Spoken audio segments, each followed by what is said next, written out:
한 가지 장면을 떠올려 보십시오. 토요일 오후 대형 마트입니다. 카트 안에는 생수 한 묶음, 계란 한 판, 그리고 별 생각 없이 집어넣은 과자 2봉지와 양말 3켤레가 들어있습니다. 계산대 앞에 섰습니다. 앞사람 차례를 기다리면서 무심코 카트를 내려다봅니다. 그런데 갑자기 이런 생각이 스칩니다. 이 양말, 집에 아직 새 것이 서너 켤레 있지 않았나? 과자는 누가 먹지? 나 혼자인데. 카트에서 양말과 과자를 빼서 옆 선반에 올려놓습니다. 계산 금액이만 2,000원쯤 줄었습니다. 대단한 금액이 아닙니다. 그런데 집에 돌아오는 길, 묘하게 마음이 가볍습니다. 무언가를 안 산 것, 이 무언가를 산 것보다 기분이 좋은 순간, 그게 처음이었다고 합니다. 이 이야기의 주인공은 올해 64살 서울 근교에 사는 한 남성분입니다. 이름은 밝히지 않겠습니다. 다만 이분이 제게 이런 말씀을 하셨습니다. 젊었을 때는 돈을 벌면 뿌듯했어요. 그런데 이 나이가 되니까 돈을 안 쓰는 것도 버는 거더라고요. 오늘 이야기는 바로 이 한마디에서 출발합니다. 재테크 이야기가 아닙니다. 주식도 부동산도 아닙니다. 지금 이 순간 조용하지만 확실하게 노후를 지키고 있는 분들이 공통으로 멈춘 지출, 그 5가지 영역을 이야기하려 합니다. 듣고 나시면 아마 오늘 저녁부터 지갑을 여는 습관이 조금 달라지실 겁니다. 그리고 이 영상 후반부에는 이 5가지를 관통하는 하나의 질문을 드릴 겁니다. 그 질문 하나가 앞으로 남은 이만일의 방향을 바꿀 수 있습니다. 끝까지 함께 해 주십시오. 본격적으로 들어가기 전에 숫자 하나만 먼저 말씀드리겠습니다. 우리나라 60대 이상 가구의 월 평균 소비 지출은 대략 240만 원 안팎입니다. 그런데 이 중에서 본인이 정확히 어디에 얼마를 쓰는지 항목별로 말할 수 있는 분은 10명 중 2~3명도 채 안 됩니다. 나머지 7, 8명은 대충 그 정도 쓰는 것 같다고 답합니다.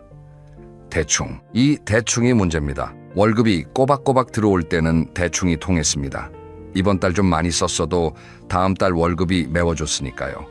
그런데 지금은 다릅니다. 통장에 들어오는 돈은 거의 없거나 연금처럼 정해진 금액뿐입니다. 나가는 돈만 있는 시계, 모래시계와 같습니다. 위에서 아래로 모래가 떨어지는 건 보이는데 뒤집어줄 사람이 없는 겁니다. 그래서 중요한 건 모래를 더 넣는 게 아닙니다. 구멍을 찾아서 막는 겁니다. 어디서 새고 있는지 그걸 알아야 합니다. 자, 그럼 첫 번째 이야기로 들어가겠습니다. 냉장고 문을 한번 열어보십시오.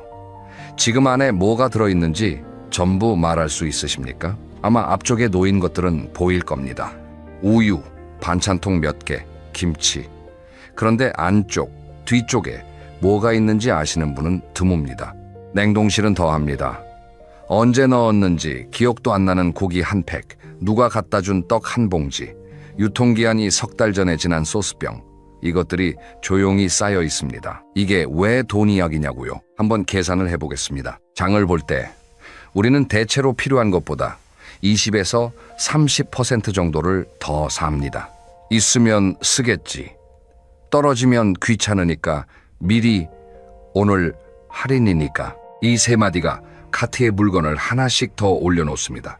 한 번에 5,000원, 10,000원어치가 더 들어갑니다.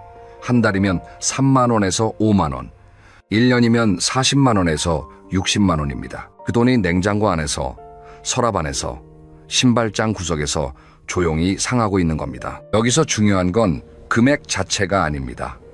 이 습관이 보여주는 패턴입니다. 우리는 쓰는 돈은 인식하지만 새는 돈은 인식하지 못합니다. 10만 원짜리 외식은 기억하면서 냉장고에서 버려지는 10만 원어치 식재료는 기억하지 못합니다. 왜냐하면 쓰는 돈은 결정의 순간이 있지만 새는 돈은 결정 없이 흘러가기 때문입니다. 한 가지 사례를 말씀드리겠습니다. 경기도에 사시는 한 부부가 있습니다. 남편분이 67, 아내분이 64살. 두 분 다 건강하시고 아파트 관리비 빼고는 특별히 큰 지출이 없다고 생각하셨습니다. 그런데 어느 날 아내분이 가계부를 써보자고 제안했습니다. 남편분은 처음에 뭘 그런 걸 하면서 귀찮아하셨다고 합니다. 그래도 아내분이 밀어붙여서 한 달만 해보기로 했습니다. 30일 뒤 두 분이 마주 앉아서 가계부를 펼쳤습니다. 놀라운 숫자가 나왔습니다. 한 달 식비가 120만 원이었습니다. 두 사람이서요. 외식을 자주 한 것도 아닙니다. 대부분 마트에서 산 식재료와 반찬 재료였습니다. 그런데 그중 약 30만 원어치가 실제로 먹지 않고 버려지거나 냉장고에 남아 있었습니다. 남편분이 말씀하셨습니다. 그런데 30만 원이면 한 달 관리비보다 많아요. 우리가 매달 관리비를 냉장고에 버리고 있었던 거예요. 그 뒤로 이 부부는 장을 보는 방식을 바꿨습니다. 거창한 건 아닙니다. 장 보러 가기 전에 냉장고 문을 열고 사진을 한 장 찍는 겁니다. 스마트폰으로 찰칵. 그러고 나서 마트에서 뭘 집어들기 전에 그 사진을 한번 봅니다. 이거 있었나? 아, 있네. 그러면 내려놓게 됩니다. 이 방법 하나로 한 달 식비가 120만 원에서 85만 원으로 줄었습니다. 35만 원이 절약된 겁니다. 1년이면 420만 원입니다. 특별히 참거나 아낀 것도 아닙니다. 안 먹을 걸 안 산 것뿐입니다. 이 이야기에서 한 가지 더 짚고 싶은 것이 있습니다. 그건 바로 습관 지출이라는 개념입니다. 습관 지출이란 의식적 판단 없이 반복되는 소비를 말합니다. 매일 아침 편의점에서 사는 커피 한 캔. 습관입니다. 마트에 가면 무조건 집는 두부 한 모. 습관입니다. 통신비, 자동이체. 습관입니다. 이것들 하나하나는 작습니다. 1,000원, 2,000원, 10,000원. 그런데 이 습관들이 10개, 20개가 모이면 한 달에 20만 원에서 30만 원이 됩니다. 노후에는 큰 지출을 줄이는 것만큼 이 작은 습관 지출을 들여다보는 것이 중요합니다. 왜냐하면 큰 지출은 스스로 알아차리지만 작은 습관 지출은 알아차리지 못하기 때문입니다. 한 가지 실천법을 제안드립니다. 한 달에 단 하루, 딱 하루만 제로 데이를 만들어 보십시오. 아무것도 사지 않는 날입니다. 장도 안 보고 편의점도 안 가고 인터넷 주문도 안 합니다. 하루만입니다. 그 하루를 보내고 나면 신기한 일이 생깁니다. 안 써도 하루가 지나가는구나. 그 감각이 중요합니다. 돈을 안 써도 하루가 충분하다는 감각. 그 감각이 생기면 그 다음부터 지갑을 열 때마다 한 박자 쉬게 됩니다. 자, 첫 번째 이야기는 여기까지입니다. 냉장고를 한 번 여는 것, 가계부를 한 달만 써보는 것, 그리고 한 달에 하루 아무것도 사지 않는 날을 만드는 것. 이 세 가지만으로도 1년에 수백만 원이 달라질 수 있습니다. 돈을 아끼는 게 아닙니다. 새는 곳을 찾는 겁니다. 그런데 사실 냉장고나 마트에서 새는 돈은 눈에 보이는 편입니다. 정말 무서운 건 눈에 보이지 않는 곳에서 빠져나가는 돈입니다. 두 번째 이야기는 바로 그 보이지 않는 구멍에 대한 이야기입니다. 퇴직을 하면 처음 두세 달은 괜찮습니다. 오히려 좋습니다. 아침에 알람 없이 일어나고 출근 걱정 없이 느긋하게 아침을 먹고 오전에 산책도 하고 아, 이게 인생이구나 싶습니다. 그런데 석 달이 지나면 슬슬 달라집니다. 아침에 눈을 떴을 때 오늘 할 일이 떠오르지 않습니다. 어제도 비슷했고 오늘도 비슷할 것 같고 내일도 비슷할 겁니다. 시간이 너무 많습니다. 텔레비전을 켭니다. 리모컨을 이리저리 돌립니다. 뉴스 보다가 홈쇼핑 채널에 멈춥니다. 지금 주문하시면 39,000원, 오늘만 이 가격입니다. 별로 필요하지 않습니다. 그런데 전화기를 듭니다. 왜일까요? 심리학에서 이야기하는 개념이 하나 있습니다. 보상 소비라는 것입니다. 사람은 감정적으로 비어 있을 때 그 빈자리를 무언가로 채우려는 본능이 있습니다. 기쁠 때 사는 건 축하이고 슬플 때 사는 건 위로입니다. 그런데 아무 감정도 없을 때 그냥 텅 비어 있을 때 사는 것, 그게 보상 소비입니다. 뭔가를 사면 잠깐이라도 내가 뭔가를 했다는 느낌이 드니까요. 택배가 오면 기다리는 설렘이 있고 박스를 열면 잠깐의 만족이 있습니다. 그게 그 하루의 유일한 이벤트가 됩니다. 이 패턴이 반복되면 한 달에 10만 원, 20만 원이 소리 없이 빠져나갑니다. 당장은 느끼지 못합니다. 금액이 작으니까요. 한 건에 2만 원, 3만 원, 대수롭지 않습니다. 그런데 1년을 모으면 100만 원이 훌쩍 넘습니다. 2년을 모으면 300만 원. 이것들이 서랍 속에서, 베란다 구석에서, 현관 신발장 위에서 먼지를 뒤집어 쓰고 있습니다. 한 분의 이야기를 해드리겠습니다. 부산에 사시는 한 분인데 69살이셨습니다. 35년간 제조업체에서 일하시다 퇴직한 분이었습니다. 퇴직 후 처음 1년은 여행도 다니시고 부부 동반 모임에도 나가시면서 잘 지내셨습니다. 그런데 2년째 접어들면서 아내분이 이상한 점을 발견하기 시작했습니다. 현관 앞에 택배 박스가 자꾸 쌓이는 겁니다. 처음엔 한 주에 한두 개였는데 어느 순간 4일에 한 번꼴로 택배가 왔습니다. 건강보조식품, 낚시도구, 소형가전, 스마트폰 거치대, 무선 이어폰, 종류도 다양했습니다. 아내분이 이것도 뭐야? 하고 물으면 그분은 이렇게 대답하셨다고 합니다. 할인하길래 필요할 것 같아서. 그 필요할 것 같아서 가 2년 동안 쌓인 금액을 나중에 대충 계산해보니 700만 원이 넘었습니다. 그 중에서 실제로 한 달 이상 사용한 물건은 20개 중 서너 개뿐이었습니다. 이분이 나중에 하신 말씀이 마음에 오래 남았습니다. 사는 순간은 내가 뭔가를 하고 있다는 기분이 들어요. 그게 좋았던 거예요. 물건이 좋았던 게 아니라. 여기서 핵심을 짚겠습니다. 퇴직 후 소비가 느는 이유는 욕심이 많아져서가 아닙니다. 하루가 비어서입니다. 할 일이 없어서입니다. 나를 필요로 하는 곳이 없어서입니다. 이 빈 시간을 물건으로 채우느냐, 다른 것으로 채우느냐가 갈림길입니다. 그렇다면 물건 대신 무엇으로 채울 수 있을까요? 현명하게 이 시기를 보내는 분들은 하나같이 비슷한 말씀을 합니다. 루틴을 만들었더니 쓸데없는 소비가 줄었다. 루틴이라고 해서 거창한 게 아닙니다. 아침 7시에 일어나서 동네 공원 한 바퀴 걷기, 9시에 신문 읽기, 10시에 도서관 가기, 점심 먹고 낮잠 30분, 오후 3시에 텃밭 가서 물 주기, 이런 것들입니다. 하루에 뼈대가 생기면 그 사이사이 시간이 비어있는 시간이 아니라 쉬는 시간이 됩니다. 비어있는 시간은 불안하지만 쉬는 시간은 편안합니다. 같은 시간인데 이름이 다릅니다. 그리고 그 이름의 차이가 지갑을 열게 하느냐 닫게 하느냐를 결정합니다. 하나 더 말씀드리겠습니다. 요즘은 구독 서비스라는 것이 많습니다.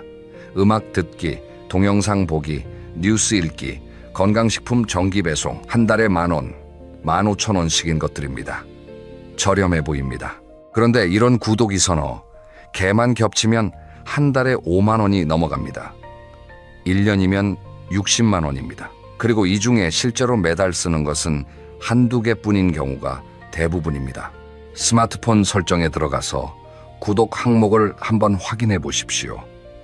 잊고 있던 결제가 분명 하나는 있을 겁니다. 그걸 해지하는 것만으로 1년에 10만 원 이상이 절약됩니다. 2분, 3분이면 됩니다. 자, 두 번째 이야기를 정리하겠습니다. 퇴직 후 소비가 느는 것은 자연스러운 현상입니다. 부끄러운 게 아닙니다. 다만 그 소비가 필요해서 오는 것인지 공허함에서 오는 것인지 그 차이를 스스로 알아차리는 것이 중요합니다. 알아차리는 방법은 간단합니다. 지갑을 열기 전에 딱 한마디만 자신에게 물어보십시오. 이건 내가 필요해서 사는 건가? 아니면 심심해서 사는 건가? 이 한마디가 한 달에 20만 원을 바꿉니다. 그런데 지금까지 이야기한 습관 지출이나 보상 소비는 사실 자기 자신에 대한 지출입니다. 내 냉장고, 내 택배, 내 구독. 그런데 노후 자산이 정말 크게 한 번에 흔들리는 경우가 있습니다. 자신을 위한 소비가 아니라 가족을 위한 소비일 때입니다. 세 번째 이야기. 이 부분이 아마 오늘 영상에서 가장 마음이 무겁지만 가장 중요한 이야기일 겁니다. 자식 잘 되는 것만큼 기쁜 게 없습니다. 이건 세대를 막론하고 진리입니다. 그런데 우리 세대, 특히 50대 후반에서 70대 초반에 해당하는 세대는 자식을 위해 쓰는 것을 당연하다고 배웠습니다. 아버지니까, 어머니니까, 부모라면 당연히. 이 당연이라는 말 안에 수천만 원이 들어있습니다. 한번 정리해 보겠습니다. 성인 자녀에게 들어가는 돈의 종류가 생각보다 다양합니다. 전세 보증금 보태주기, 결혼 비용 부담, 손주 육아용품 사주기, 명절 용돈, 가끔 생활비 보태기. 하나하나는 부모 마음이니 당연해 보입니다. 그런데 이것들이 쌓이면 노후 자산의 30에서 50%가 여기로 갑니다. 한국보건사회연구원의 조사를 보면 50대 이상 부모의 약 60%가 성인 자녀에게 경제적 지원을 하고 있고 그 평균 금액이 연간 수백만 원에 이릅니다. 문제는 이 지원을 하는 부모 중 상당수가 자신의 노후 준비는 부족하다고 응답한다는 점입니다. 자녀를 위해 쓰면서 자기 미래는 비워가고 있는 겁니다. 이 주제에 대해 이야기할 때마다 제가 떠올리는 장면이 하나 있습니다. 비행기를 타면 이륙 전에 안전안내 방송이 나옵니다. 산소 마스크가 내려오면 반드시 본인 것을 먼저 쓰고 나서 옆 사람을 도우라고 합니다. 왜 그럴까요? 내가 숨을 못 쉬면 옆 사람도 도울 수 없으니까요. 노후 자금도 마찬가지입니다. 내 산소 마스크를 먼저 쓰는 겁니다. 내가 경제적으로 쓰러지면 결국 그 짐은 고스란히 자녀에게 돌아갑니다. 오히려 도우려다가 더 큰 부담을 만드는 겁니다. 구체적인 이야기를 하나 해드리겠습니다. 인천에 사시는 한 분, 올해 71살이십니다. 이분은 5년 전에 큰 결심을 하셨습니다. 아들, 딸 두 분에게 이런 말씀을 하셨다고 합니다. 아버지가 너희한테 해줄 수 있는 만큼은 이미 했다. 앞으로는 아버지 노후를 아버지가 지킨다. 그게 너희한테 짐 안 지는 길이다. 아들이 처음에 서운했다고 합니다. 아버지가 우리한테 정을 뗀다고 느꼈을 수도 있습니다. 그런데 2년 뒤 이분이 갑자기 입원하셨을 때 상황이 달라졌습니다. 치료비가 꽤 나왔는데 자체적으로 감당이 되었습니다. 자녀들에게 손 벌리지 않았습니다. 아들이 나중에 이렇게 말했다고 합니다. 그때 아버지가 그 말씀 안 했으면 지금 저도 아버지도 둘 다 힘들었을 거예요. 사랑은 주는 것만이 아닙니다. 짐이 되지 않는 것도 사랑입니다. 그리고 짐이 되지 않으려면 지금 내 통장에 선을 하나 그어야 합니다. 여기까지는 자녀를 위해 쓸 수 있다. 여기서부터는 내 노후다. 그 선이 없으면 사랑이라는 이름으로 끝없이 빠져나갑니다. 물론 쉬운 일이 아닙니다. 손주가 태어나면 사주고 싶고 자녀가 힘들다고 하면 모른 척하기 어렵습니다. 그래서 감정이 아니라 숫자로 선을 정하는 겁니다. 예를 들어 1년에 자녀 지원은 200만 원까지라고 정해두면 그 안에서는 기꺼이 쓰고 그 이상은 미안하지만 지키는 겁니다. 감정으로 판단하면 한도가 없습니다. 숫자로 정하면 기준이 생깁니다. 그 기준이 나를 지키고 결과적으로 자녀도 지킵니다. 이 이야기를 하면 가끔 이런 반문을 하시는 분이 있습니다. 그러면 나중에 자식한테 섭섭한 소리 듣는 거 아닌가? 솔직히 말씀드리겠습니다. 자녀에게 돈을 많이 줬다고 해서 관계가 좋아지는 것은 아닙니다. 반대로 줄이었다고 해서 관계가 나빠지는 것도 아닙니다. 관계의 질은 돈의 양이 아니라 대화의 깊이에 달려 있습니다. 오히려 부모가 경제적으로 안정되어 있으면 자녀와의 관계에서 마음의 여유가 생깁니다. 해줘야 하는데 못 해준다는 죄책감이 없어지니까요. 그 여유가 따뜻한 한마디를 만들고 편안한 명절을 만듭니다. 자, 세 번째 이야기를 정리하겠습니다. 자녀를 위한 지출에 선을 긋는 것은 사랑을 줄이는 게 아닙니다. 사랑의 방식을 바꾸는 겁니다. 내가 건강하고 경제적으로 독립적이고 마음의 여유가 있는 상태로 자녀 곁에 있는 것, 그것이 이 세상 어떤 보증금보다 큰 선물입니다. 다음 이야기로 넘어가기 전에 한 가지 질문을 던져보겠습니다. 지난 1년 동안 경조사비로 쓴 금액이 얼마인지 아십니까? 대부분 글쎄 한 50만 원, 100만 원 이렇게 어림짐작합니다. 그런데 실제로 청첩장, 부의금, 돌잔치, 회갑 축하, 병문안 선물까지 다 합하면 1년에 100만 원이 훌쩍 넘는 분이 많습니다. 200만 원이 넘는 분도 드물지 않습니다. 네 번째 이야기, 사람값이라는 착각에 대한 이야기입니다. 우리 사회에서 경조사는 관계의 언어입니다. 내가 네 결혼식에 갔으니 너도 내 아들 결혼식에 와야 한다. 내가 네 부친상에 3만 원 부의금을 냈으니 너도 나한테 그만큼은 해야 한다. 이것이 한국 사회의 관계의 그물망입니다. 이 그물망 안에서 우리는 수십 년을 살아왔습니다. 그런데 퇴직을 하고 나면 이 그물망의 성격이 달라집니다. 현직에 있을 때는 경조사가 관계이자 인맥이자 투자였습니다. 나중에 돌아올 거라고 적어도 무의식적으로는 그렇게 생각했습니다. 그런데 퇴직 후에는 돌아올 것이 별로 없습니다. 솔직히 말하면 돌아올 필요도 크게 없습니다. 사업을 하는 것도 아니고 승진을 노리는 것도 아닙니다. 그런데도 경조사비는 줄지 않습니다. 습관이니까요. 그리고 체면이니까요. 여기서 제가 말씀드리고 싶은 건 경조사에 가지 말라는 이야기가 아닙니다. 모든 경조사에 똑같은 무게를 두지 말라는 이야기입니다.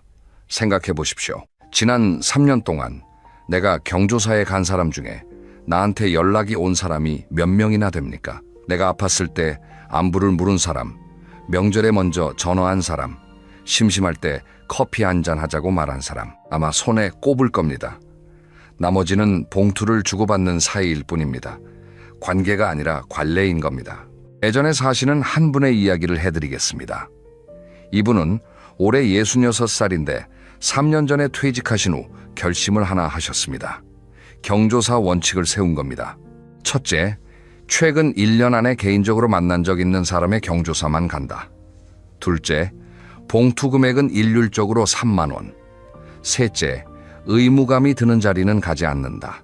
처음에는 불안했다고 합니다. 사람들이 뭐라고 하지 않을까? 의리 없다고 생각하지 않을까? 그런데 1년이 지나고 나니 신기한 일이 벌어졌습니다. 관계가 줄어든 게 아니라 남은 관계가 더 진해진 겁니다. 가야 할 것 같아서 가던 모임에 안 가게 되니 정말 보고 싶은 사람에게는 먼저 전화를 하게 됐습니다. 봉투 대신 시간을 쓰기 시작한 겁니다. 이분이 하신 말씀 중에 이런 게 있었습니다. 옛날에는 사람 만나려면 돈이 들었어요. 그런데 지금은 전화 한 통이면 돼요. 커피 한 잔이면 돼요. 돈이 아니라 마음이 드는 거예요. 관계를 유지하는데 돈이 많이 들고 있다면 한번 점검해 보십시오. 내가 유지하고 있는 건 관계인가 아니면 관례인가? 관계는 지켜야 합니다. 관례는 내려놓아도 됩니다. 그리고 내려놓은 만큼 진짜 관계에 쓸 시간과 에너지가 생깁니다. 한 가지 더 말씀드리면 체면 유지비라는 것도 있습니다. 모임에 가면 밥값을 쏘는 분, 후배들 앞에서 큰 소리치며 계산하는 분, 명절에 조카들 용돈을 두둑이 쥐어주는 분, 그 순간은 기분이 좋습니다. 아직 내가 이 정도는 할 수 있다는 느낌. 그런데 그 느낌의 유통기한은 매우 짧습니다. 돌아서면 잊힙니다. 상대방은 기억하지 않습니다. 그런데 내 통장은 기억합니다. 체면을 위해 쓰는 돈은 돌아오지 않는 돈입니다. 체면 대신 편안함을 선택하십시오. 오늘은 각자 내자고 말할 수 있는 용기. 그 용기 하나가 한 달에 30만 원, 1년에 300만 원을 지킵니다. 그리고 놀라운 건 그렇게 해도 진짜 내 곁에 있는 사람들은 떠나지 않는다는 겁니다. 떠나는 사람은 어차피 봉투 때문에 왔던 사람입니다. 네 번째 이야기를 마무리하며 한마디만 덧붙이겠습니다. 관계를 정리하라는 말은 차갑게 끊어내라는 뜻이 아닙니다. 가볍게 만들라는 뜻입니다. 관계가 가벼워지면 역설적으로 마음은 더 따뜻해집니다. 의무감이 빠지고 진심만 남으니까요. 이제 마지막 5번째 이야기로 넘어가겠습니다. 이 이야기는 지금까지와 좀 다릅니다. 지금까지는 여기에 돈을 쓰지 마십시오라는 이야기였습니다. 그런데 5번째는 여기에는 반드시 쓰십시오라는 이야기입니다. 어떤 분들은 이 5번째 이야기가 오늘 전체에서 가장 중요한 내용이라고 느끼실 수도 있습니다. 노후에 가장 큰 지출 항목이 무엇일까요? 식비? 주거비? 아닙니다. 의료비입니다. 그것도 압도적으로 의료비입니다. 70대 이후 의료비 지출은 50대의 2배에서 3배까지 올라갑니다. 한 번에 큰 수술이나 장기 입원은 수천만 원이 들 수 있습니다. 이것 하나로 노후 자산의 상당 부분이 한순간에 사라질 수 있습니다. 그런데 여기서 핵심은 이 큰 의료비 중 상당 부분이 늦게 발견해서 커진 비용이라는 점입니다. 초기에 발견했더라면 100만 원이면 될 것을 방치해서 1000만 원이 된 경우가 수없이 많습니다. 왜 방치할까요? 이유는 대체로 4가지입니다. 첫째, 검사비가 아깝다. 둘째, 병원에 가면 뭔가 나올 것 같아서 무섭다. 셋째, 별거 아닐 거라고 스스로 판단한다. 넷째, 바쁘다 또는 귀찮다. 이 4가지 이유 중 어느 하나라도 해당되시는 분, 지금 이 말씀을 꼭 기억해 주십시오. 병원비가 아까워서 안 가는 것이 결국 가장 비싼 선택이 됩니다. 제가 아는 한 분의 이야기를 해드리겠습니다. 이분은 광주에 사시는 68살의 남성분입니다.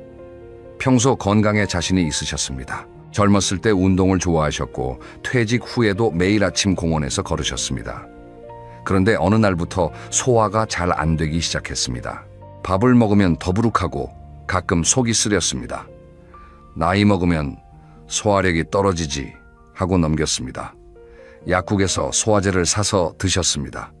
한 달이 지나고 두 달이 지나고 석 달이 지났습니다. 증상이 나아지지 않았지만 참을 만했습니다.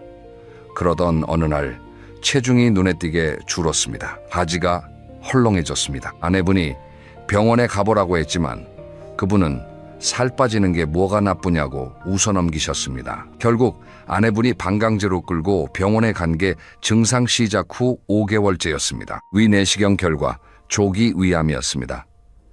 다행히 조기라는 단어가 붙었기에 내시경 시술만으로 치료가 가능했습니다.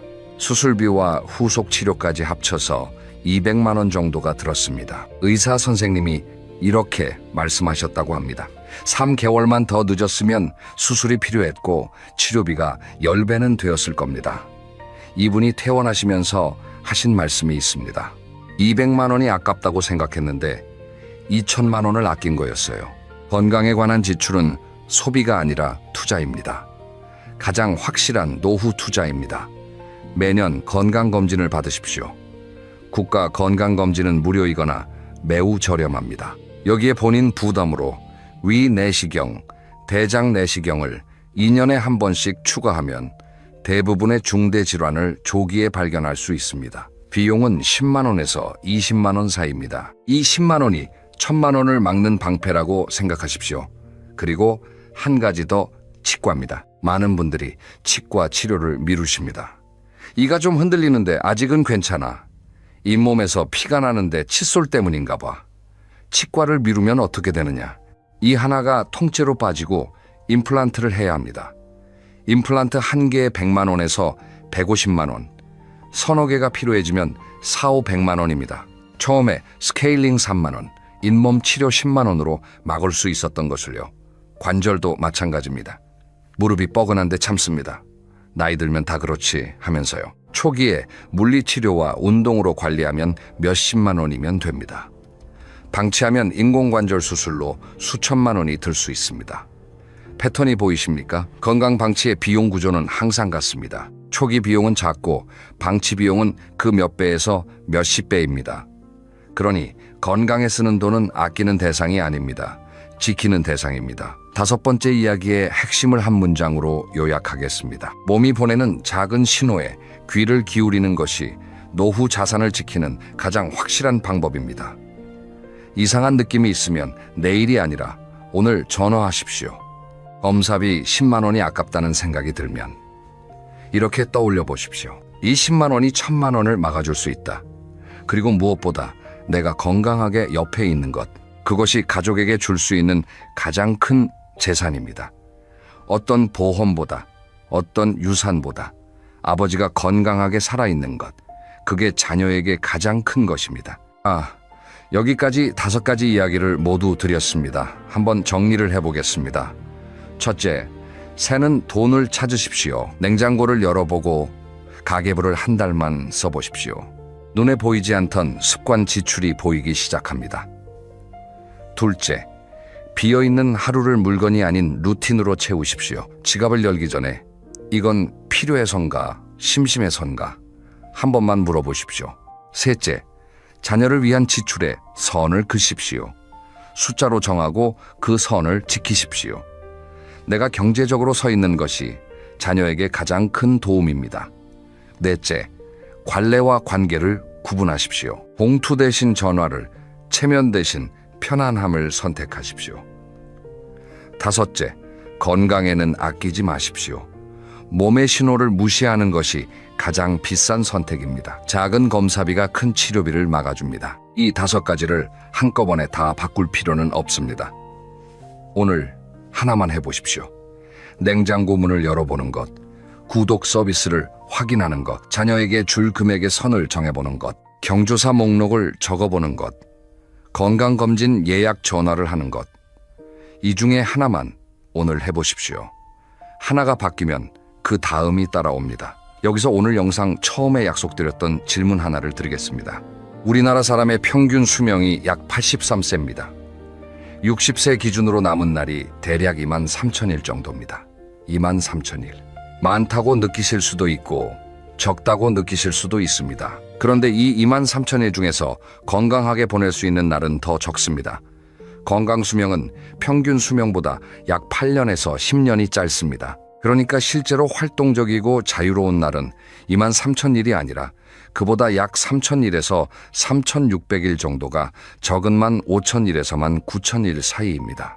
이 날들을 어떻게 보내시겠습니까? 체면을 지키는 데 쓰시겠습니까? 필요 없는 물건을 사는 데 쓰시겠습니까? 습관적으로 열리는 지갑에 맡기시겠습니까? 아니면 아침에 눈을 떠서 따뜻한 햇빛을 느끼고 두 다리로 동네를 걷고 오래된 친구와 전화 한 통하고 저녁에 가족과 조용히 밥 한 끼 먹는 데 쓰시겠습니까? 좋은 하루에는 생각보다 돈이 많이 들지 않습니다. 오히려 돈을 아끼는 하루가 더 충만할 수 있습니다. 그 감각을 오늘부터 느껴보시길 바랍니다. 마지막으로 한 말씀만 더 드리겠습니다. 혹시 나는 이미 너무 많이 써버렸는데 이제 와서 뭘 바꾸겠어 하는 생각이 드시는 분이 있다면 이 말씀을 기억해 주십시오. 나무를 심기에 가장 좋은 때는 20년 전이었습니다. 그 다음으로 좋은 때는 바로 오늘입니다. 어제까지 어떻게 살았든 오늘부터 한 가지를 바꾸면 내일이 달라집니다. 그리고 그 내일들이 모이면 남은 2만일의 풍경이 완전히 달라집니다. 절약이 아닙니다. 선택입니다. 무엇이 나를 진짜 행복하게 하는지 그걸 아는 것이 노후의 진짜 부자입니다. 오늘 이야기가 마음에 닿으셨다면 주변 분들에게도 나눠주십시오. 같은 고민을 하고 계신 분이 분명 있을 겁니다. 다음 영상에서는 퇴직 후 관계가 확 줄었을 때 외로움을 건강하게 다루는 방법에 대해 이야기해 보겠습니다. 오늘보다 더 깊은 이야기가 될 겁니다. 기대해 주십시오. 오늘 하루도 잘 보내셨길 바랍니다. 감사합니다. 여러분, 한 가지 질문을 드리겠습니다. 대한민국 65세 이상 어르신 중에서 스스로 행복하다고 답한 비율이 얼마나 될까요? 절반쯤 될 거라고 생각하시나요? 아닙니다. 2024년 서울대학교 노화고령사회연구소가 발표한 조사에 따르면 우리나라 노인 중 자신의 삶에 만족한다고 답한 비율은 10명 중 3명이 채 안 됐습니다. 10명 중 7명은 불안하거나 외롭거나 허전하다고 느끼고 있다는 뜻이에요.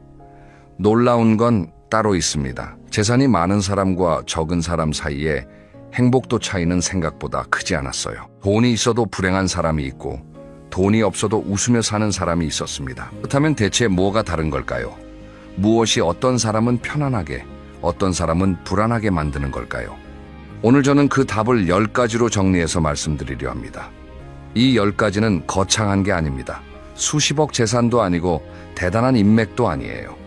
우리가 오늘 당장 지금 이 순간부터 선택할 수 있는 것들입니다. 첫 번째 챕터는 마음의 독립입니다. 노후에 편안한 사람들의 첫 번째 공통점, 비교를 멈춘 사람입니다. 여러분, 명절 때 친척 모임에 가시면 이런 이야기 한 번쯤 들어보셨을 겁니다. 형님 아들은 의사 됐다면서요? 건너집 사모님은 손주가 벌써 셋이래요. 아래층 김 선생은 작년에 제주도 한 달 살기 다녀왔대요. 듣고 있으면 괜히 마음이 쓰립니다. 나는 뭐가 있지? 우리 아들은 왜 그럴까? 내 인생은 왜 이럴까? 73세 한복순 씨 이야기를 들려드리겠습니다. 복순 씨는 같은 아파트에 사는 동갑내기 친구 영자 씨와 30년을 붙어 다녔어요. 장도 같이 보고 병원도 같이 가고 여행도 함께 다녔습니다.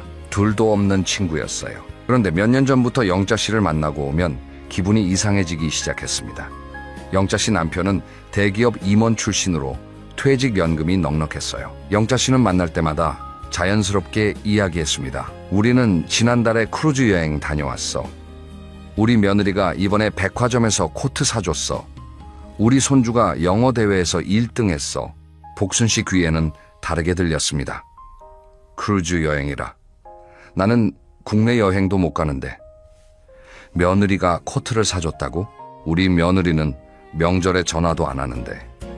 복순 씨 남편은 작은 공장에서 일하다 은퇴했고 연금도 적었습니다. 비교하면 할수록 마음이 쪼그라들었어요. 어느 날 영자 씨를 만나고 집에 돌아왔는데 남편이 거실에서 TV를 보고 있었습니다. 여보, 나왔어. 남편이 고개를 돌렸어요. 왔어? 복순 씨는 갑자기 남편이 초라해 보였습니다. 영자 씨, 남편은 골프 치러 다니는데 우리 영감은 하루 종일 TV만 보고 있네. 한숨이 나왔어요. 남편한테 짜증을 냈습니다. 당신은 맨날 TV만 볼 거야? 뭐라도 좀 하면 안 돼? 남편은 어리둥절했어요. 왜 갑자기 그래? 복순 씨도 자기가 왜 화가 나는지 잘 몰랐습니다. 그냥 답답했어요. 그러던 어느 가을날 복순 씨는 혼자 동네 공원에 앉아 있었습니다. 낙엽이 떨어지고 있었어요. 바람이 불 때마다 나무잎이 하나씩 땅으로 내려왔습니다. 복순 씨는 멍하니 그걸 보고 있었어요. 그때 옆 벤치에 앉아있던 할머니 한 분이 말을 걸었습니다. 낙엽 참 예쁘죠? 복순 씨가 고개를 돌렸어요. 네, 예쁘네요. 할머니가 말했습니다. 나는 매일 여기 와서 이거 봐요. 돈 한 푼 안 드는데 세상에서 제일 좋은 구경이에요. 복순 씨는 그 할머니 얼굴을 봤습니다. 주름이 깊었어요. 옷차림도 소박했습니다. 넉넉해 보이지 않았어요.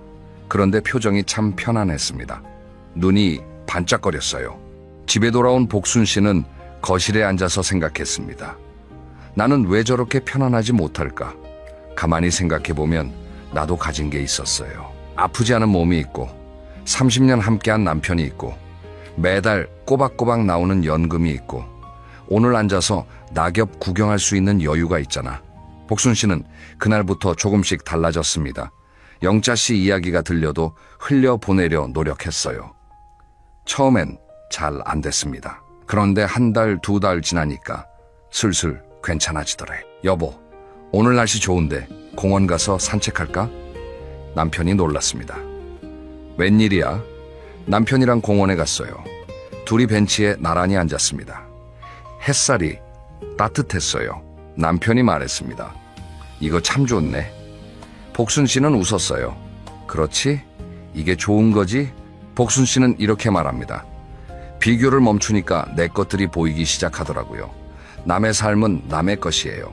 내 삶에 있는 것들이 얼마나 귀한지 비교를 멈춰야 비로소 보입니다. 두 번째, 공통점, 과거를 내려놓은 사람입니다. 이 이야기는 조금 무거울 수 있어요. 하지만 아주 중요한 이야기입니다. 76세 송재호 씨. 재호 씨는 평생 한 가지 후회를 안고 살았습니다. 40대 초반에 사업을 했어요. 작은 인쇄소였습니다. 직원 5명과 함께 시작했어요. 처음 몇 년은 잘 됐습니다. 돈도 벌었고 거래처도 늘었어요. 그런데 욕심이 생겼습니다. 더 크게 하고 싶었어요. 공장을 넓히고 기계를 새로 사들였습니다. 은행에서 돈을 빌렸어요. 큰 금액이었습니다. 주변에서 말렸어요. 재호야, 지금이 좋은데 왜 무리하니? 괜찮아, 더 커질 거야. 2000년대 초반 불경기가 닥쳤습니다. 거래처가 하나둘 끊겼어요. 일감이 사라졌습니다. 빚은 그대로 남았어요. 직원 월급 줄 돈이 없었습니다. 기계를 팔았어요. 공장을 정리했습니다. 집도 팔아야 했어요. 아내가 울었습니다. 여보, 우리 어떡해? 그 후로 20년 넘게 재호 씨는 그때 기억을 놓지 못했습니다. 밤마다 그 생각이 떠올랐어요. 그때 욕심부리지 않았으면, 그때 빚을 안 냈으면, 그때 주변 말을 들었으면 잠이 안 왔습니다. 70세가 넘었을 때 재호 씨는 심장이 안 좋아져서 병원에 입원했어요. 같은 병실에 비슷한 나이의 할아버지가 있었어요. 이름은 기억 안 나지만 얼굴이 참 밝은 분이었습니다. 그분이 말했습니다. 나도 젊었을 때 실수 많이 했어요. 사기도 당했고 이혼도 했어요. 한동안 세상이 끝난 줄 알았어요. 그런데 어느 날 깨달았어요. 내가 아무리 후회해도 과거는 안 바뀐다는 거. 과거를 잡고 있으면 과거가 나를 잡고 있는 거더라고요. 그래서 놓기로 했어요. 매일 아침 일어나서 거울을 보면서 말했어요. 오늘은 오늘이야. 어제는 끝났어. 처음엔 안 믿겨요. 그런데 1년쯤 하니까 진짜 좀 가벼워지더라고요. 재호 씨는 퇴원하고 나서 그 방법을 따라 해봤습니다. 매일 아침 세수하고 거울을 보면서 작게 말했어요. 처음엔 어색했습니다. 그런데 석 달쯤 지나니까 밤에 그 생각이 떠올라도 예전만큼 가슴이 아프지 않더래요. 6개월이 지나니까 한숨 쉬는 횟수가 줄었습니다. 1년이 지나니까 아내가 먼저 알아차렸어요. 여보, 요즘 한숨 안 쉬네? 그래? 안 쉬었나? 예전엔 하루에도 몇 번씩 쉬었는데. 재호 씨는 웃었습니다. 재호 씨는 이렇게 말합니다. 과거를 완전히 잊을 수는 없어요. 그런데 꼭 잡고 있지 않아도 돼요. 손에서 놓으면 과거도 놓아줍니다. 과거가 가벼워지니까 오늘이 비로소 살만해졌어요. 여기서 잠깐 정리하겠습니다. 이 두 가지는 모두 마음의 독립에 관한 이야기입니다. 우리 마음이 남의 시선과 지나간 일에 묶여 있으면 아무리 좋은 조건이 갖춰져 있어도 편안할 수가 없습니다. 반대로 마음이 자유로우면 가진 게 적어도 하루하루가 가볍습니다. 두 번째 챕터, 관계의 기술로 넘어가겠습니다. 세 번째, 공통점, 먼저 연락하는 사람입니다. 70세 박옥자 씨. 옥자 씨는 은퇴 후에 친구가 하나둘 줄어드는 걸 느꼈습니다. 직장 다닐 때는 점심만 먹어도 5명, 6명이 함께였어요. 퇴직하고 나니까 1명, 2명 연락이 끊겼습니다. 처음엔 서운했어요. 내가 전화 안 하면 아무도 안 하네. 나를 이렇게 잊는구나.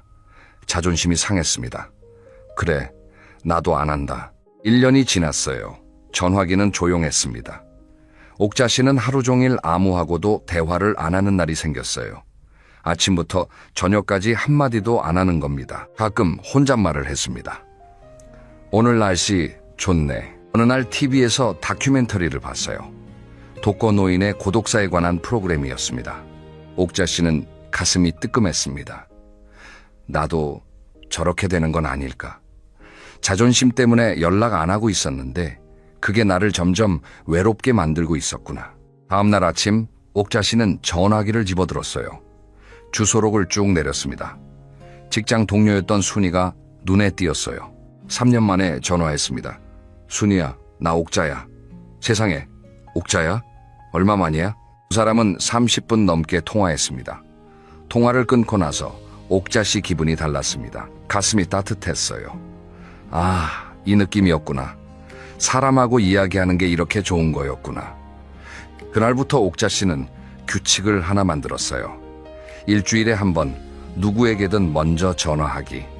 그런데 신기한 일이 벌어졌습니다. 상대방이 다시 전화하기 시작한 거예요. 석 달 만에 옥자 씨 전화기는 다시 울리기 시작했습니다. 옥자 씨는 이렇게 말합니다. 자존심 때문에 안 했는데 먼저 연락하는 게 지는 게 아니더라고요. 먼저 하는 사람이 관계의 주인이에요. 내가 먼저 하니까 사람들이 돌아왔어요. 네 번째 공통점, 거절할 줄 아는 사람입니다. 72세 김말순 씨. 말순 씨는 평생 착한 사람이었습니다. 누가 부탁하면 안 된다는 말을 못했어요. 거절하면 관계가 나빠질까봐 무서웠습니다. 교회에서 봉사 부탁하면 했고, 동네 일 시키면 했고, 딸이 손주 맡기면 맡았습니다.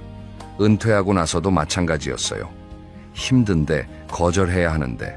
그런데 입에서 나온 말은 네, 할게요. 어느 날 말순 씨는 아침에 일어나는데 온몸이 아팠어요. 허리, 무릎, 어깨 전부 쑤셨습니다. 봉사 가서 3시간 동안 음식 준비하고 설거지하고 정리하고 집에 오니까 이웃집 강아지 밥 주고 주말에는 손주 둘이 왔어요. 월요일 아침 말순 씨는 침대에서 일어날 수가 없었어요. 병원에 갔습니다. 의사가 말했어요. 어머님, 과로하셨어요. 나이에 비해 몸을 너무 혹사하고 계세요. 말순 씨는 병원 의자에 앉아서 울었어요. 나는 왜 이러고 사는 걸까? 그날 저녁 교회 집사님한테 전화가 왔습니다. 말순 씨, 다음 주에도 봉사 가능하시죠? 말순 씨는 심호흡을 했어요. 그리고 태어나서 처음으로 이렇게 말했습니다. 집사님, 죄송한데 다음 주는 못할 것 같아요. 몸이 좀 안 좋아서요. 전화를 끊고 나서 말순 씨는 가슴이 두근거렸습니다. 거절했는데 어떡하지? 그런데 동시에 가슴 한편이 시원했어요. 나 방금 싫다고 했다. 내가 해냈다. 그 다음 주 이웃한테도 딸한테도 말했어요. 관계가 나빠졌을까요? 아닙니다. 세상은 말순 씨가 거절해도 잘 돌아갔습니다. 말순 씨는 이렇게 말합니다. 거절하면 관계가 끝날 줄 알았어요. 그런데 안 끝나더라고요. 안 된다고 말할 수 있는 게 나를 지키는 거더라고요. 여러분, 여기까지가 관계에 대한 이야기입니다. 먼저 연락하는 용기와 거절하는 용기. 이 두 가지가 동시에 있어야 관계가 건강합니다. 먼저 손 내밀 줄 알되 내 몸과 마음이 감당 안 될 때는 정중히 물러설 줄도 알아야 합니다. 자, 이제 분위기를 좀 바꿔보겠습니다. 다음 이야기는 돈에 관한 겁니다. 세 번째 챕터, 돈의 평화입니다. 다섯 번째 공통점, 작은 돈에 감사하는 사람입니다. 69세 최정혜 씨. 정혜 씨 부부의 수입은 월 120만 원입니다. 남편 국민연금 80만 원, 정혜 씨 기초연금 40만 원.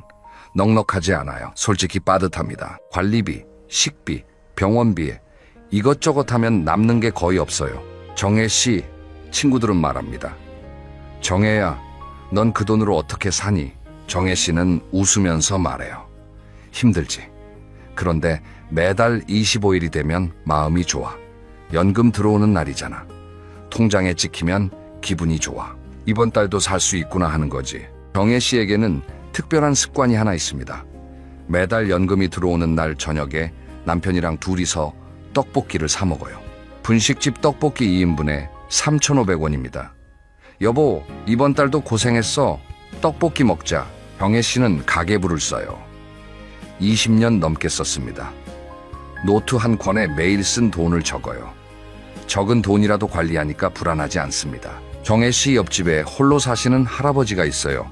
연금이 정혜 씨보다 더 많습니다. 200만 원 가까이 받아요. 그런데 늘 불안해합니다. 돈이 더 있는데 불안은 더 큰 거예요. 정혜 씨는 이렇게 말합니다. 부자가 되려면 돈을 더 벌어야 하지만 편안해지려면 지금 있는 돈에 고마워하면 돼요.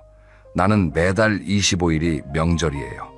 여섯 번째 공통점, 남에게 돈을 빌려주지 않는 사람입니다. 74세 윤상철 씨. 상철 씨는 마음이 약한 사람이었습니다. 정이 많았어요. 친구가 어렵다고 하면 외면하지 못했습니다. 60대 중반에 친구 동호한테 전화가 왔어요. 상철아, 나 좀 도와줘. 500만 원만 빌려줄 수 있겠나? 석 달 안에 꼭 갚을게. 상철 씨는 고민했습니다. 그런데 30년 친구인데 어렵다는데 안 도와줄 수 없잖아. 빌려줬어요. 석 달이 지났습니다. 연락이 없었어요. 반년이 지났습니다. 상철 씨가 먼저 전화했어요. 이번에는 전화를 안 받았습니다. 문자를 보냈어요. 답이 없었습니다. 상철 씨는 화가 났어요. 동시에 마음이 아팠습니다. 30년 우정이 500만 원에 무너졌어. 그 일 이후 상철 씨는 원칙을 하나 세웠습니다. 돈은 절대 빌려주지 않는다. 대신 정말 도움이 필요한 사람에게는 돌려받지 않을 만큼만 준다. 3년 후에 다른 친구가 연락했어요. 상철 씨는 말했습니다. 빌려주긴 어렵고 20만 원은 그냥 줄 수 있어. 돌려주지 않아도 돼. 친구는 고마워했고 관계도 그대로 유지됐어요. 상철 씨는 이렇게 말합니다. 돈을 빌려주면 돈도 잃고 사람도 잃어요. 줄 수 있는 만큼만 주세요. 그게 돈도 지키고 사람도 지키는 길이에요. 여러분, 여기까지가 돈에 관한 이야기입니다. 많이 가지는 게 중요한 게 아니라 가진 것에 감사하는 마음이 중요하고 남에게 돈을 빌려주지 않는 것이 나와 관계를 동시에 지키는 길입니다. 그런데 마음이 편하고 관계가 좋고 돈이 안정돼도 한 가지가 무너지면 다 무너지는 게 있습니다. 바로 몸입니다. 네 번째 챕터, 몸의 자유입니다. 일곱 번째 공통점, 매일 30분 걷는 사람입니다. 71세 이명자 씨. 명자 씨는 5년 전까지 몸이 여기저기 안 좋았습니다. 무릎이 아팠어요. 허리도 안 좋았습니다. 혈압이 높았고 혈당도 경계 수치였어요. 약만 5가지였어요. 어느 날 같은 아파트에 사는 80세 할머니를 만났어요. 그 할머니는 매일 아침 아파트 단지를 걸었습니다. 비가 오나 눈이 오나 매일 걸었어요. 할머님, 매일 걸으세요? 매일 걸어. 걸으니까 뭐가 달라지셨어요? 약이 줄었어. 예전엔 7가지 먹었는데 지금은 2가지만 먹어. 다음날 아침 명자 씨는 운동화를 신었습니다. 아파트 단지를 걸기 시작했어요. 첫날은 15분 걸었습니다. 무릎이 아팠어요. 다리가 후들거렸습니다. 이거 되겠나? 그래도 다음 날 또 나갔어요. 한 달 후 30분 걸었습니다.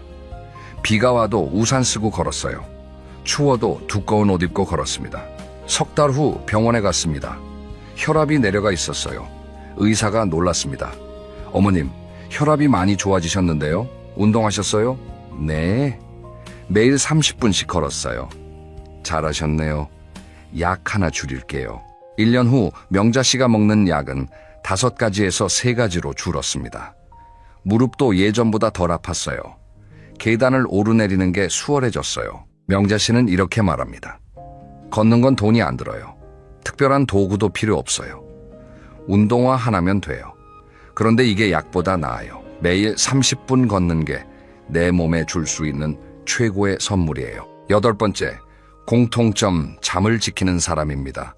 여러분, 요즘 밤에 잠이 잘 오시나요? 나이가 들면 잠이 얕아집니다. 73세 정인호 씨. 인호 씨는 3년 전부터 불면증에 시달렸습니다. 밤 10시에 누워도 잠이 안 왔어요. 눈을 감고 있으면 이런저런 생각이 꼬리를 물었습니다. 시계를 보면 밤 12시, 또 보면 새벽 1시. 낮에 졸렸습니다. 기운이 없었어요. 짜증이 늘었습니다. 병원에 갔습니다. 의사가 말했어요. 수면제는 최후의 수단이에요. 먼저 생활 습관을 바꿔보세요. 의사가 3가지를 알려줬습니다. 매일 같은 시각에 눕고 같은 시각에 일어나세요.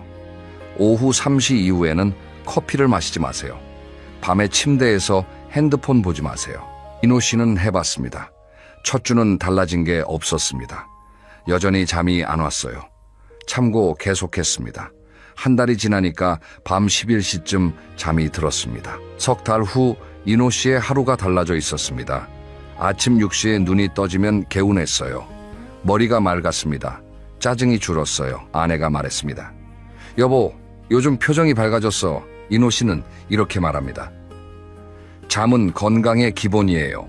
잘 먹고 잘 걷는 것보다 잘 자는 게 먼저예요. 잠을 지키면 하루가 달라지고 하루가 달라지면 인생이 달라져요. 여러분, 지금까지 8가지를 말씀드렸습니다. 마음의 독립 2가지, 관계의 기술 2가지, 돈의 평화 2가지, 몸의 자유 2가지, 그런데 마지막 2가지가 남았습니다. 솔직히 말씀드리면 이 마지막 2가지가 제일 중요해요. 5번째 챕터, 오늘의 이유입니다. 9번째, 공통점, 배우는 것이 있는 사람입니다. 78세 강동식 씨. 동식 씨는 초등학교 졸업이 최종 학력이에요. 어린 시절 집이 가난해서 중학교를 못 갔습니다. 14살 때부터 일을 했어요. 72세에 은퇴했어요. 갑자기 시간이 넘쳤습니다. 뭘 해야 하지? 하루 종일 TV 앞에 앉아 있었습니다. 한 달, 2달, 점점 무기력해졌어요. 어느 날 동식 씨 손녀가 놀러 왔습니다. 대학생이었어요. 할아버지, 저 온라인으로 수업 들어요. 핸드폰으로도 돼요. 할아버지도 배우고 싶은 거 있으세요? 동식 씨가 말했습니다. 글씨 잘 쓰고 싶었어. 어릴 때부터. 손녀가 검색해 줬어요. 동네 복지관에서 한글서예 수업이 있었습니다. 동식 씨는 다음 수요일에 복지관에 갔습니다. 처음엔 부끄러웠어요. 나 같은 늙은이가 배워서 뭘 하겠어? 동식 씨는 붓을 잡았어요. 손이 떨렸습니다. 평생 연장이랑 핸들만 잡았던 손이에요. 붓은 처음이었습니다. 첫 글씨는 엉망이었어요. 그런데 이상하게 붓을 잡고 글씨를 쓰는 동안에는 머릿속이 조용했어요. 매주 수요일마다 갔습니다. 한 달이 지나니까 직선이 반듯해졌어요. 석 달이 지나니까 짧은 문장을 쓸 수 있었어요. 동식 씨가 처음 완성한 문장이 있었습니다. 선생님이 말했어요.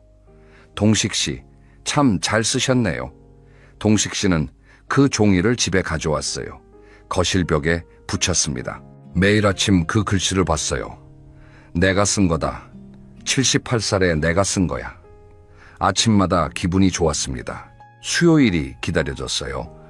일주일 중에 수요일이 가장 좋은 날이 됐습니다.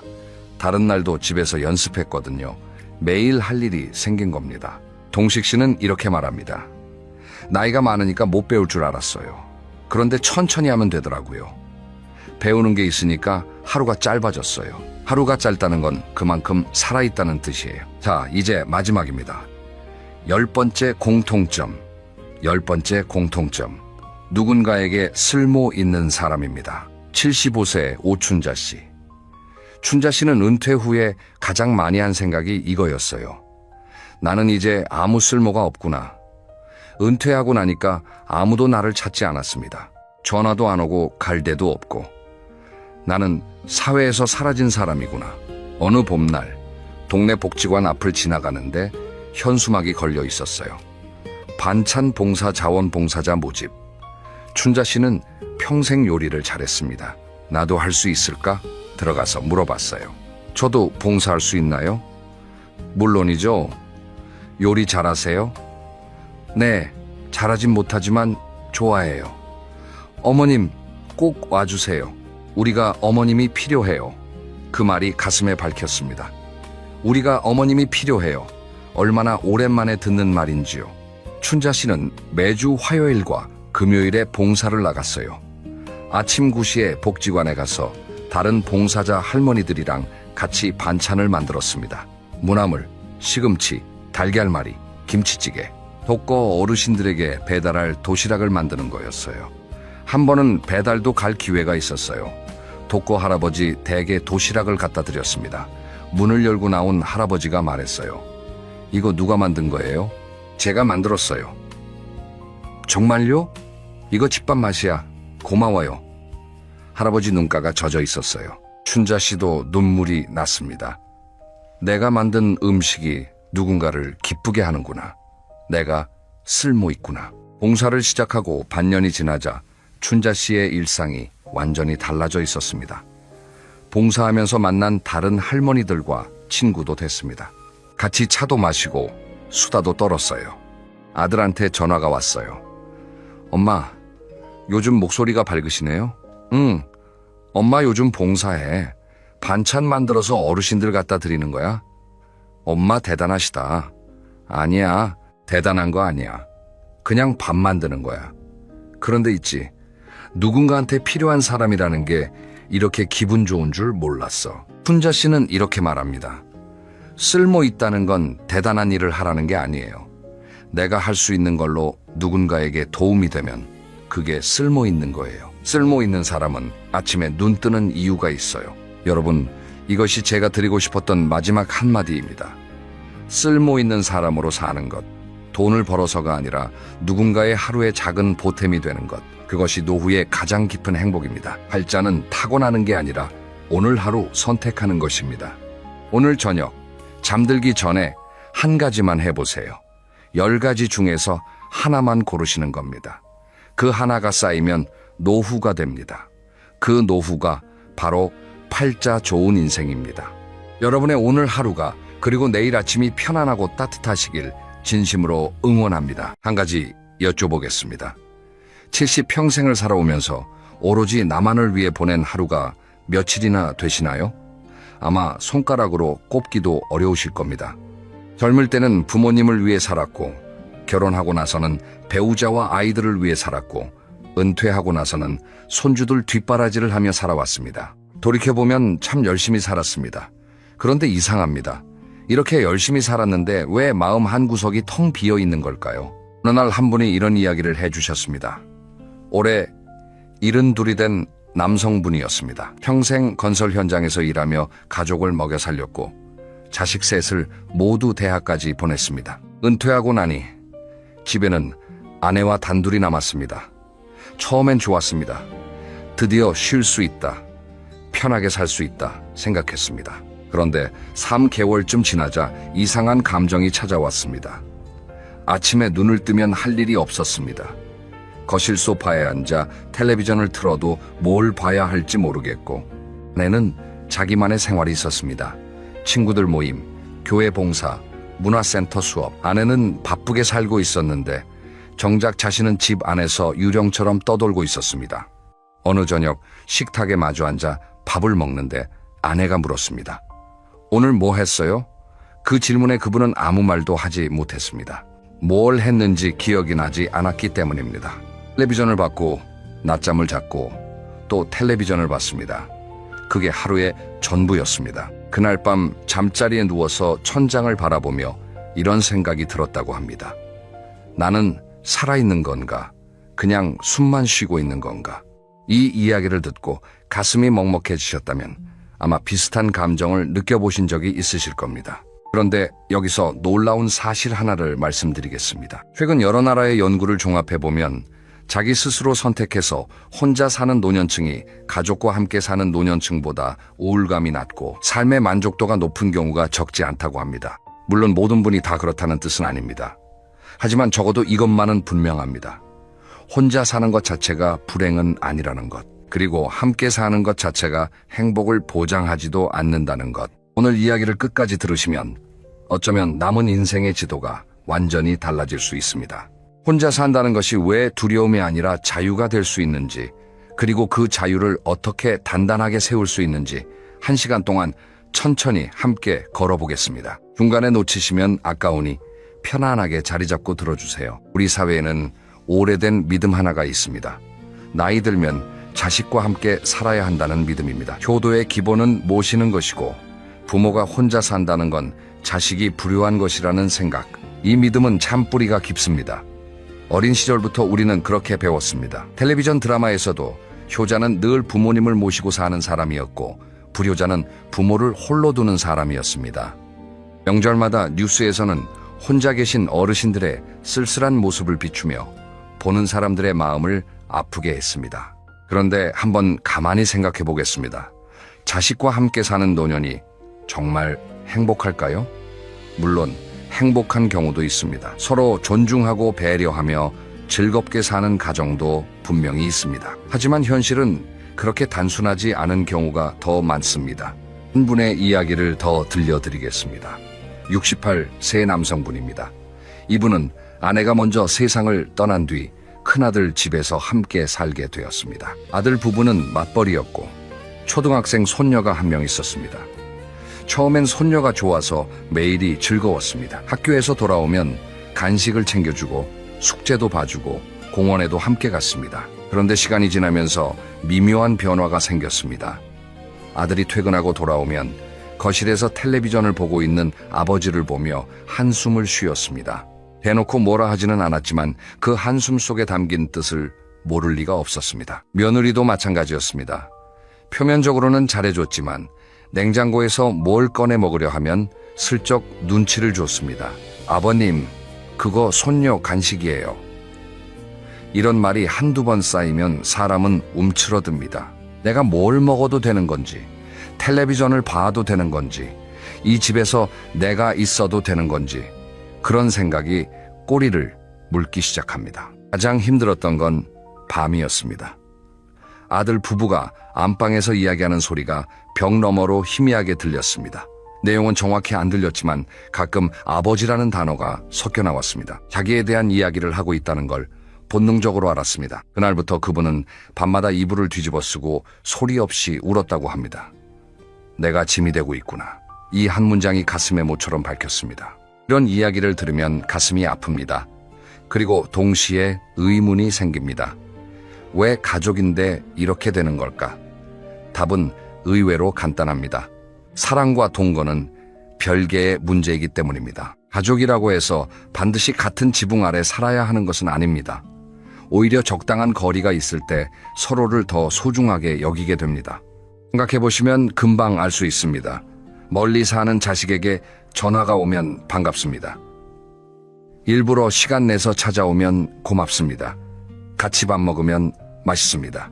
그런데 매일 얼굴을 맞대고 살면 어떻습니까? 작은 습관 차이가 신경에 거슬리고 사소한 말 한마디에 서운함이 쌓이고 한쪽은 참고 한쪽은 모르는 채 시간이 흘러갑니다. 사랑하는 사이일수록 거리가 필요합니다. 이것은 냉정한 말이 아니라 오히려 지혜로운 말입니다. 여기서 잠깐 재미있는 비유 하나를 해보겠습니다. 고슴도치를 아시지요? 추운 겨울에 고슴도치들이 서로 따뜻하게 지내려고 모여듭니다. 그런데 너무 가까이 붙으면 서로의 가시에 찔립니다. 아프니까 떨어집니다. 그러면 또 춥습니다. 다시 모입니다. 또 찔립니다. 이걸 반복하다 보면 결국 적당한 거리를 찾게 됩니다. 서로 찔리지 않으면서도 온기는 나눌 수 있는 딱 그 거리. 독일의 철학자 쇼펜하우어가 했던 이야기입니다. 사람 사이의 관계도 마찬가지입니다. 특히 나이가 들면 이 적당한 거리를 찾는 것이 관계를 살리는 열쇠가 됩니다. 그런데 우리 사회는 이 거리를 허락하지 않았습니다. 부모와 자식은 가까이 있어야 한다. 떨어져 살면 불효다. 이런 시선이 거리를 두려는 사람을 죄인처럼 만들었습니다. 그래서 많은 어르신들이 불편함을 참으며 함께 살았고 많은 자녀들도 부담을 안으며 모시고 살았습니다. 양쪽 모두 힘든데 아무도 먼저 말을 꺼내지 못했습니다. 효도라는 이름이 너무 무거웠기 때문입니다. 하지만 이제는 달라져야 합니다. 진짜 효도가 무엇인지 다시 생각해 볼 때가 되었습니다.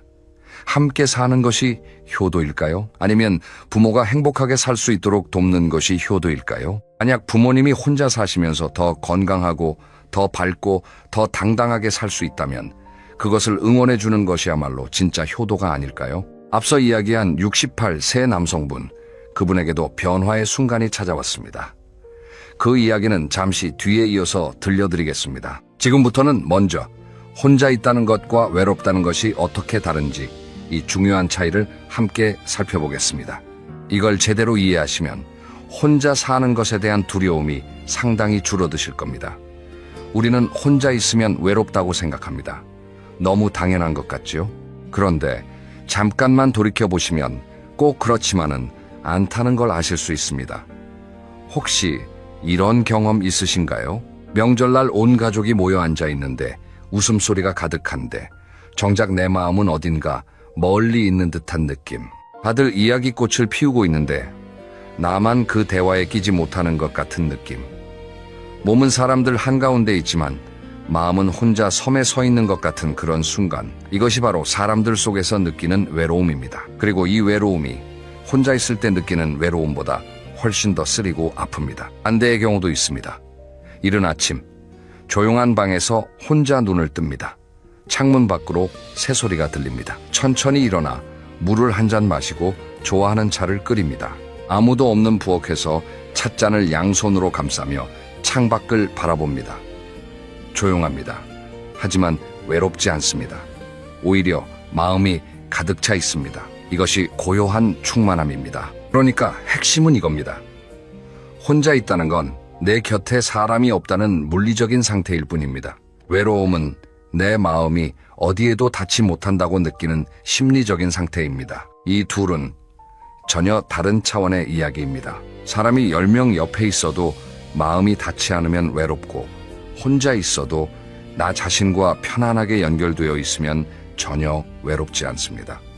영어에는 이 차이를 구분하는 두 개의 단어가 있습니다. loneliness, 그러니까 외로움이라는 단어와 solitude, 고독이라는 단어입니다. 외로움은 원치 않는 분리에서 오는 고통입니다. 반면 고독은 스스로 선택한 혼자만의 시간에서 오는 평화입니다. 같은 혼자인 상태인데 그것이 내 선택이냐 아니냐에 따라 느낌이 완전히 달라지는 것입니다. 이걸 우리 일상에 대입해 보겠습니다.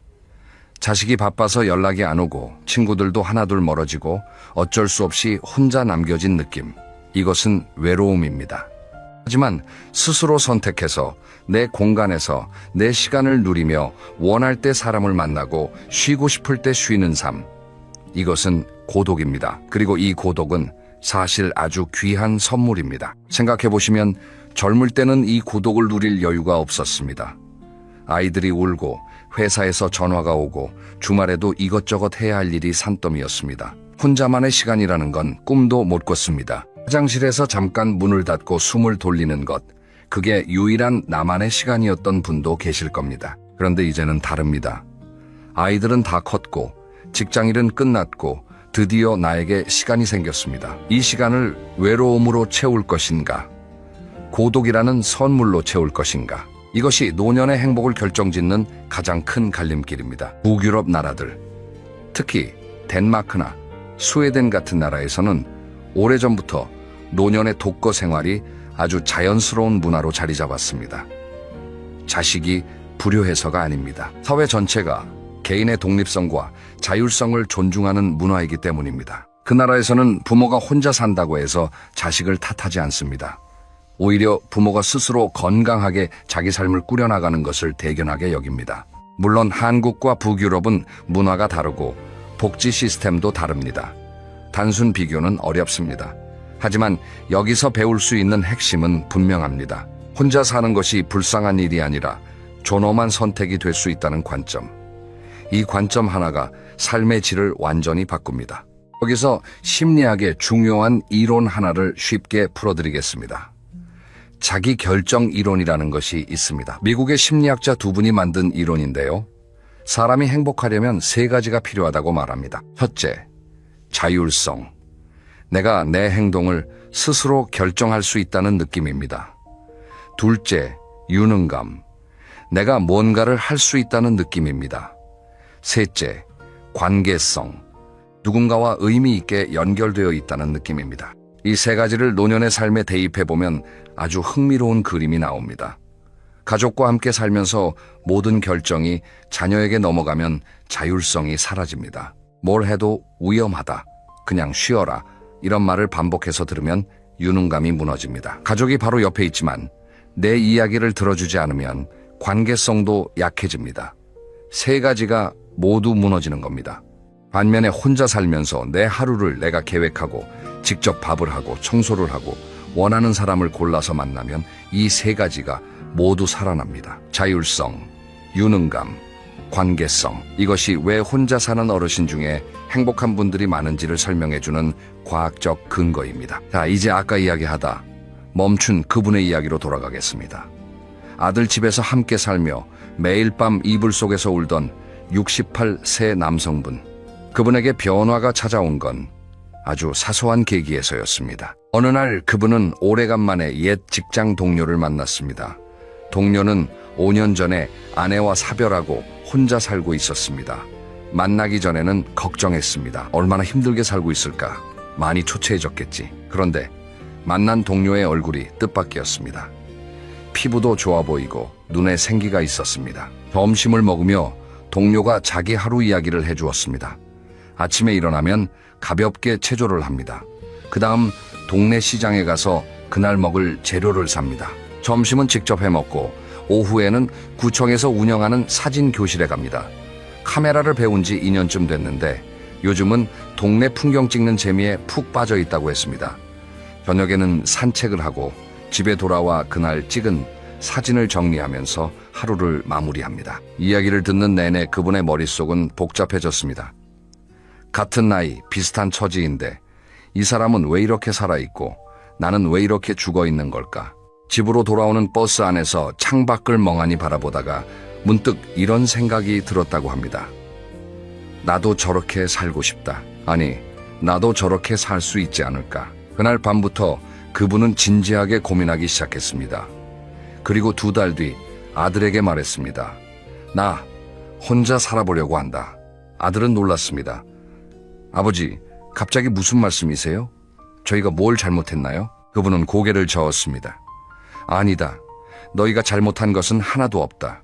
다만 나도 내 삶을 한번 살아보고 싶다. 아들은 쉽게 납득하지 못했습니다. 아버지가 혼자 사시면 세상 사람들이 뭐라 하겠어요? 자식이 부모를 내쫓았다고 할 거잖아요. 그분은 웃으며 대답했습니다. 남들이 뭐라 하든 내가 행복하면 되는 거 아니겠나? 결국 그분은 집에서 버스로 20분 거리에 있는 작은 아파트를 얻었습니다. 방 하나에 부엌 하나, 작은 베란다가 있는 소박한 집이었습니다. 이사한 첫날 빈 방에 들어서서 불을 켜고 가만히 서서 주위를 둘러보았습니다. 가구도 별로 없고 아직 짐도 다 풀지 못했지만 가슴속에서 묘한 감정이 올라왔습니다. 그분은 그 감정을 이렇게 표현했습니다. 숨이 쉬어졌다. 몇 년 만에 처음으로 숨이 제대로 쉬어졌다. 처음 일주일은 쉽지 않았습니다. 밤에 혼자 있으니 집이 무섭도록 조용했고 밥을 차려 먹는 것도 서툴렀습니다. 라면만 3일 연속 끓여 먹었다고 합니다. 하지만 신기한 것은 그 불편함 속에서도 마음은 점점 가벼워지고 있었다는 것입니다. 아무도 자기를 눈치 보지 않았습니다.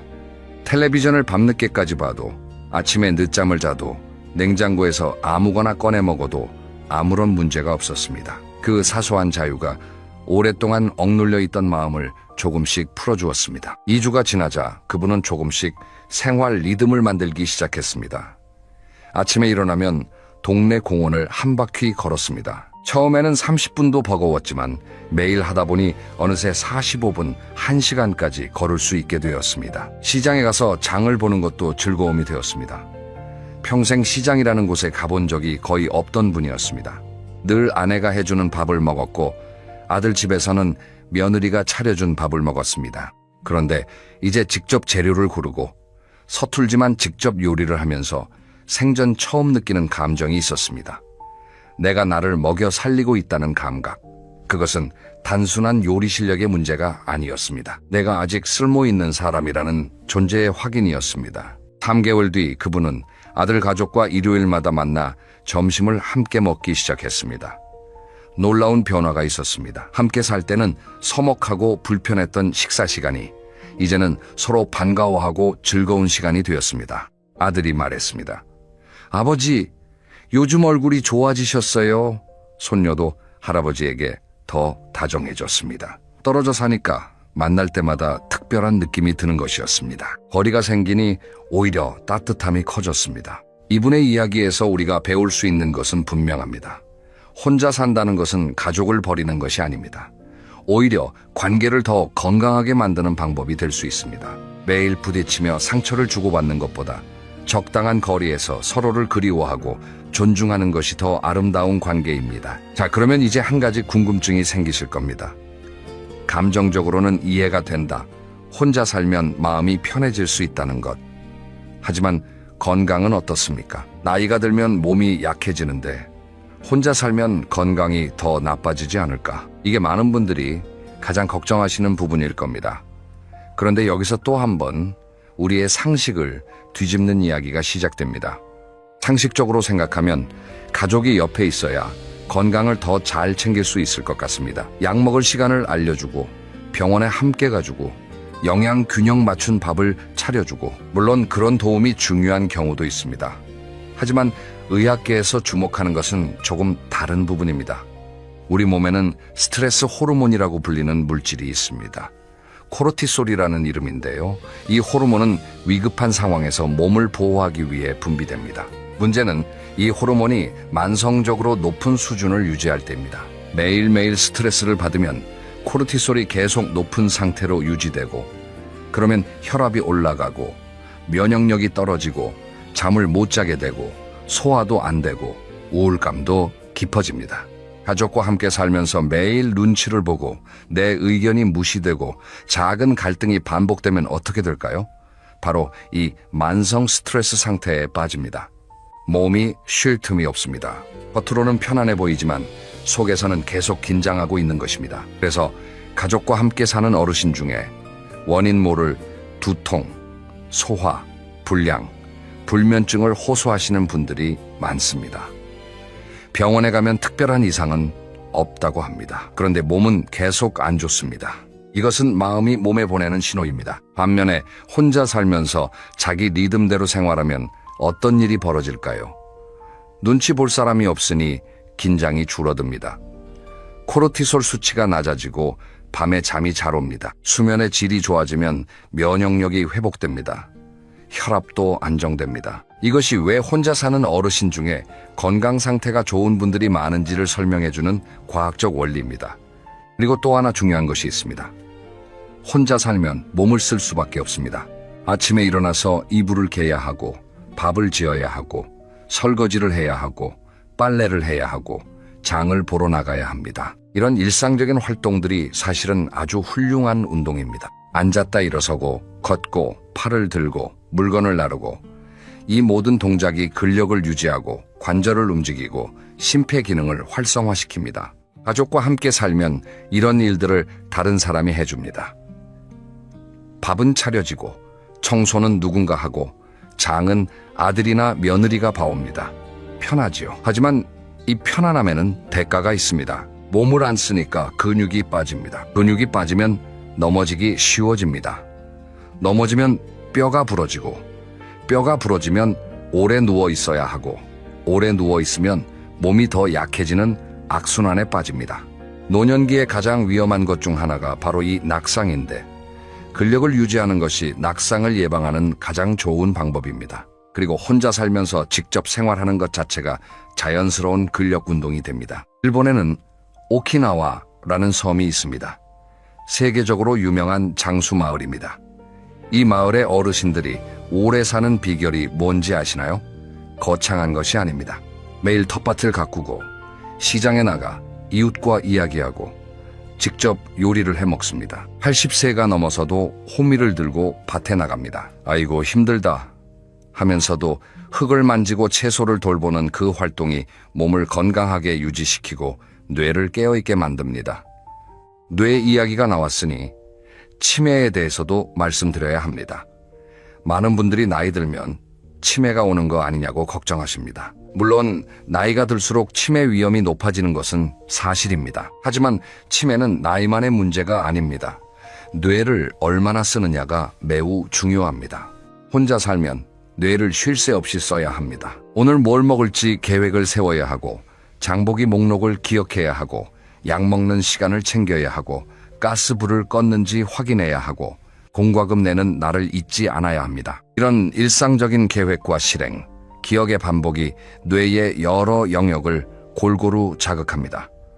마치 매일 퍼즐을 푸는 것과 같습니다. 반면에 모든 것이 준비되어 있는 환경에서는 뇌가 할 일이 줄어듭니다.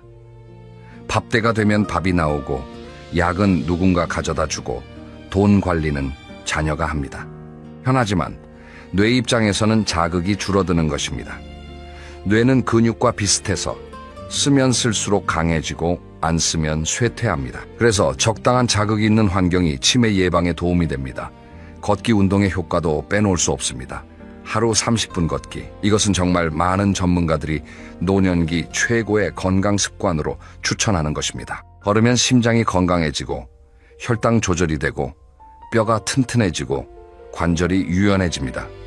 그런데 그것만이 아닙니다. 걸을 때 뇌에서는 행복 호르몬이라 불리는 세로토닌과 엔도르핀이라는 물질이 분비됩니다. 이 물질들이 기분을 좋게 만들고 우울감을 줄여주고 수면의 질을 높여줍니다. 그래서 우울증 예방에도 걷기가 효과적이라는 연구 결과가 많습니다. 혼자 사는 분들 중에 매일 산책을 습관으로 가지고 계신 분들이 있습니다. 이분들의 건강 상태가 유독 좋은 것은 우연이 아닙니다. 앞서 이야기한 그 68세 남성분도 혼자 살기 시작한 뒤 매일 공원을 걸었고 6개월 뒤 건강검진에서 혈압이 정상으로 돌아왔다고 합니다. 의사가 놀랐습니다. 약을 바꾼 것도 아닌데 생활이 바뀌니 몸이 달라진 것입니다. 정리하면 이렇습니다. 혼자 살면 위험하다는 것은 반은 맞고 반은 틀립니다.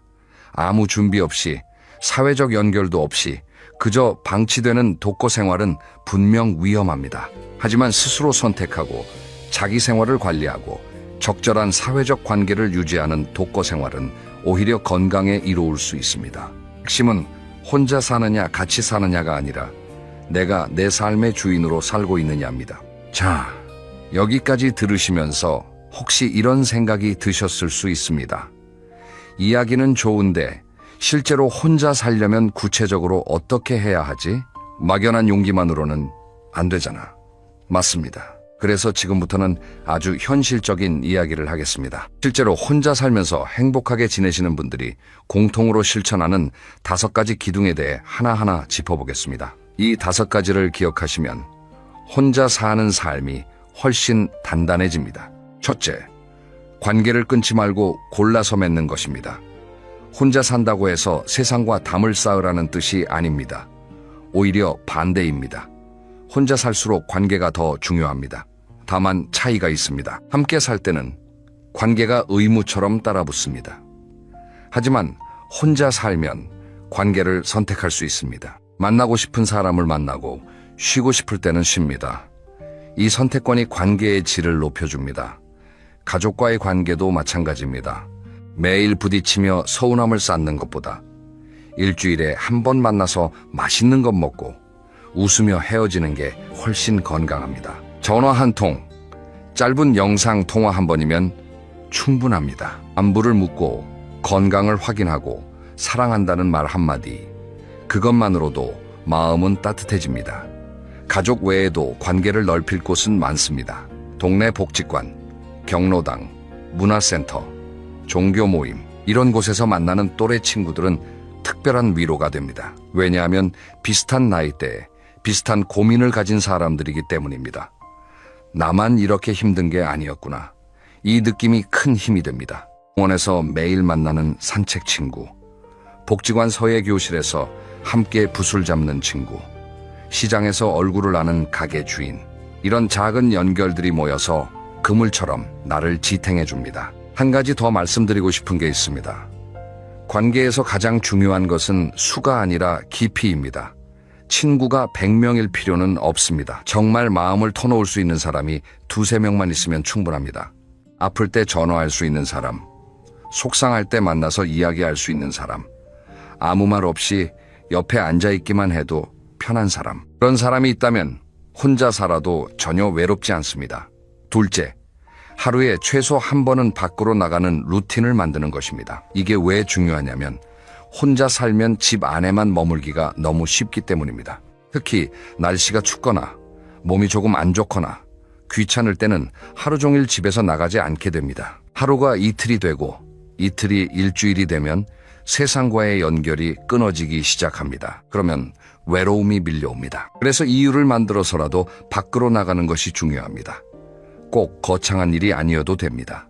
아침에 공원 한 바퀴 걷기, 동네 슈퍼에 가서 우유 한 팩 사오기, 도서관에서 신문 읽기, 카페에서 커피 한 잔 마시기, 이런 작은 외출이 하루를 살아있게 만듭니다. 밖에 나가면 바람을 느끼고 햇볕을 쬐고 사람들의 움직임을 봅니다. 그것만으로도 기분이 달라집니다. 특히 추천드리는 것은 정해진 시간에 정해진 곳에 가는 것입니다. 매일 아침 9시에 공원에 간다든지 매주 화요일과 목요일은 복지관 수업에 간다든지 이렇게 루틴을 만들면 2가지 좋은 점이 있습니다. 하나는 생활에 리듬이 생겨서 하루하루가 허전하지 않다는 것이고, 다른 하나는 같은 시간에 같은 곳에서 반복적으로 만나는 사람들과 자연스럽게 인사하게 된다는 것입니다. 오늘도 오셨네요. 이 한마디가 얼마나 큰 위로가 되는지 모릅니다.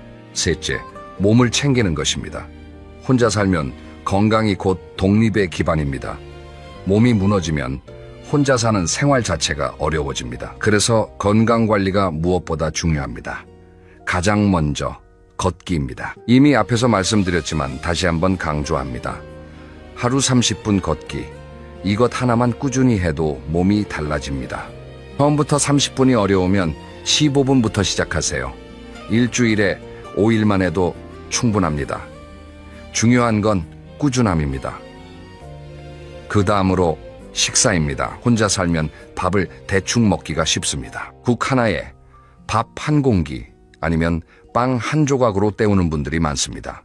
하지만 노년기에 가장 주의해야 할 것이 영양 부족, 특히 단백질 부족입니다. 단백질이 부족하면 근육이 줄어들고, 근육이 줄면 넘어지기 쉽고 면역력도 약해집니다. 애끼 화려하게 차릴 필요는 없습니다. 하지만 달걀 한두 개, 두부 한 모, 생선 한 토막, 이런 것들을 매일 조금씩이라도 드시는 것이 중요합니다. 국을 끓일 때 두부를 넣고 반찬으로 달걀 부침을 하나 해두면 그것만으로도 단백질 섭취가 크게 나아집니다. 그리고 물을 충분히 마시는 것도 잊지 마셔야 합니다. 나이가 들면 갈증을 덜 느끼게 됩니다. 그래서 목이 마르지 않아도 의식적으로 물을 마셔야 합니다. 하루에 6잔에서 8잔 정도면 적당합니다. 정기적인 건강검진도 빠뜨리면 안 됩니다.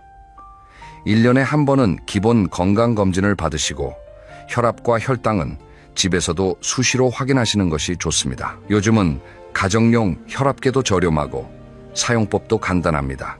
드시는 약이 있으시면 약 복용 알림을 휴대폰에 설정해 두는 것도 좋은 방법입니다. 넷째, 돈을 관리하는 것입니다.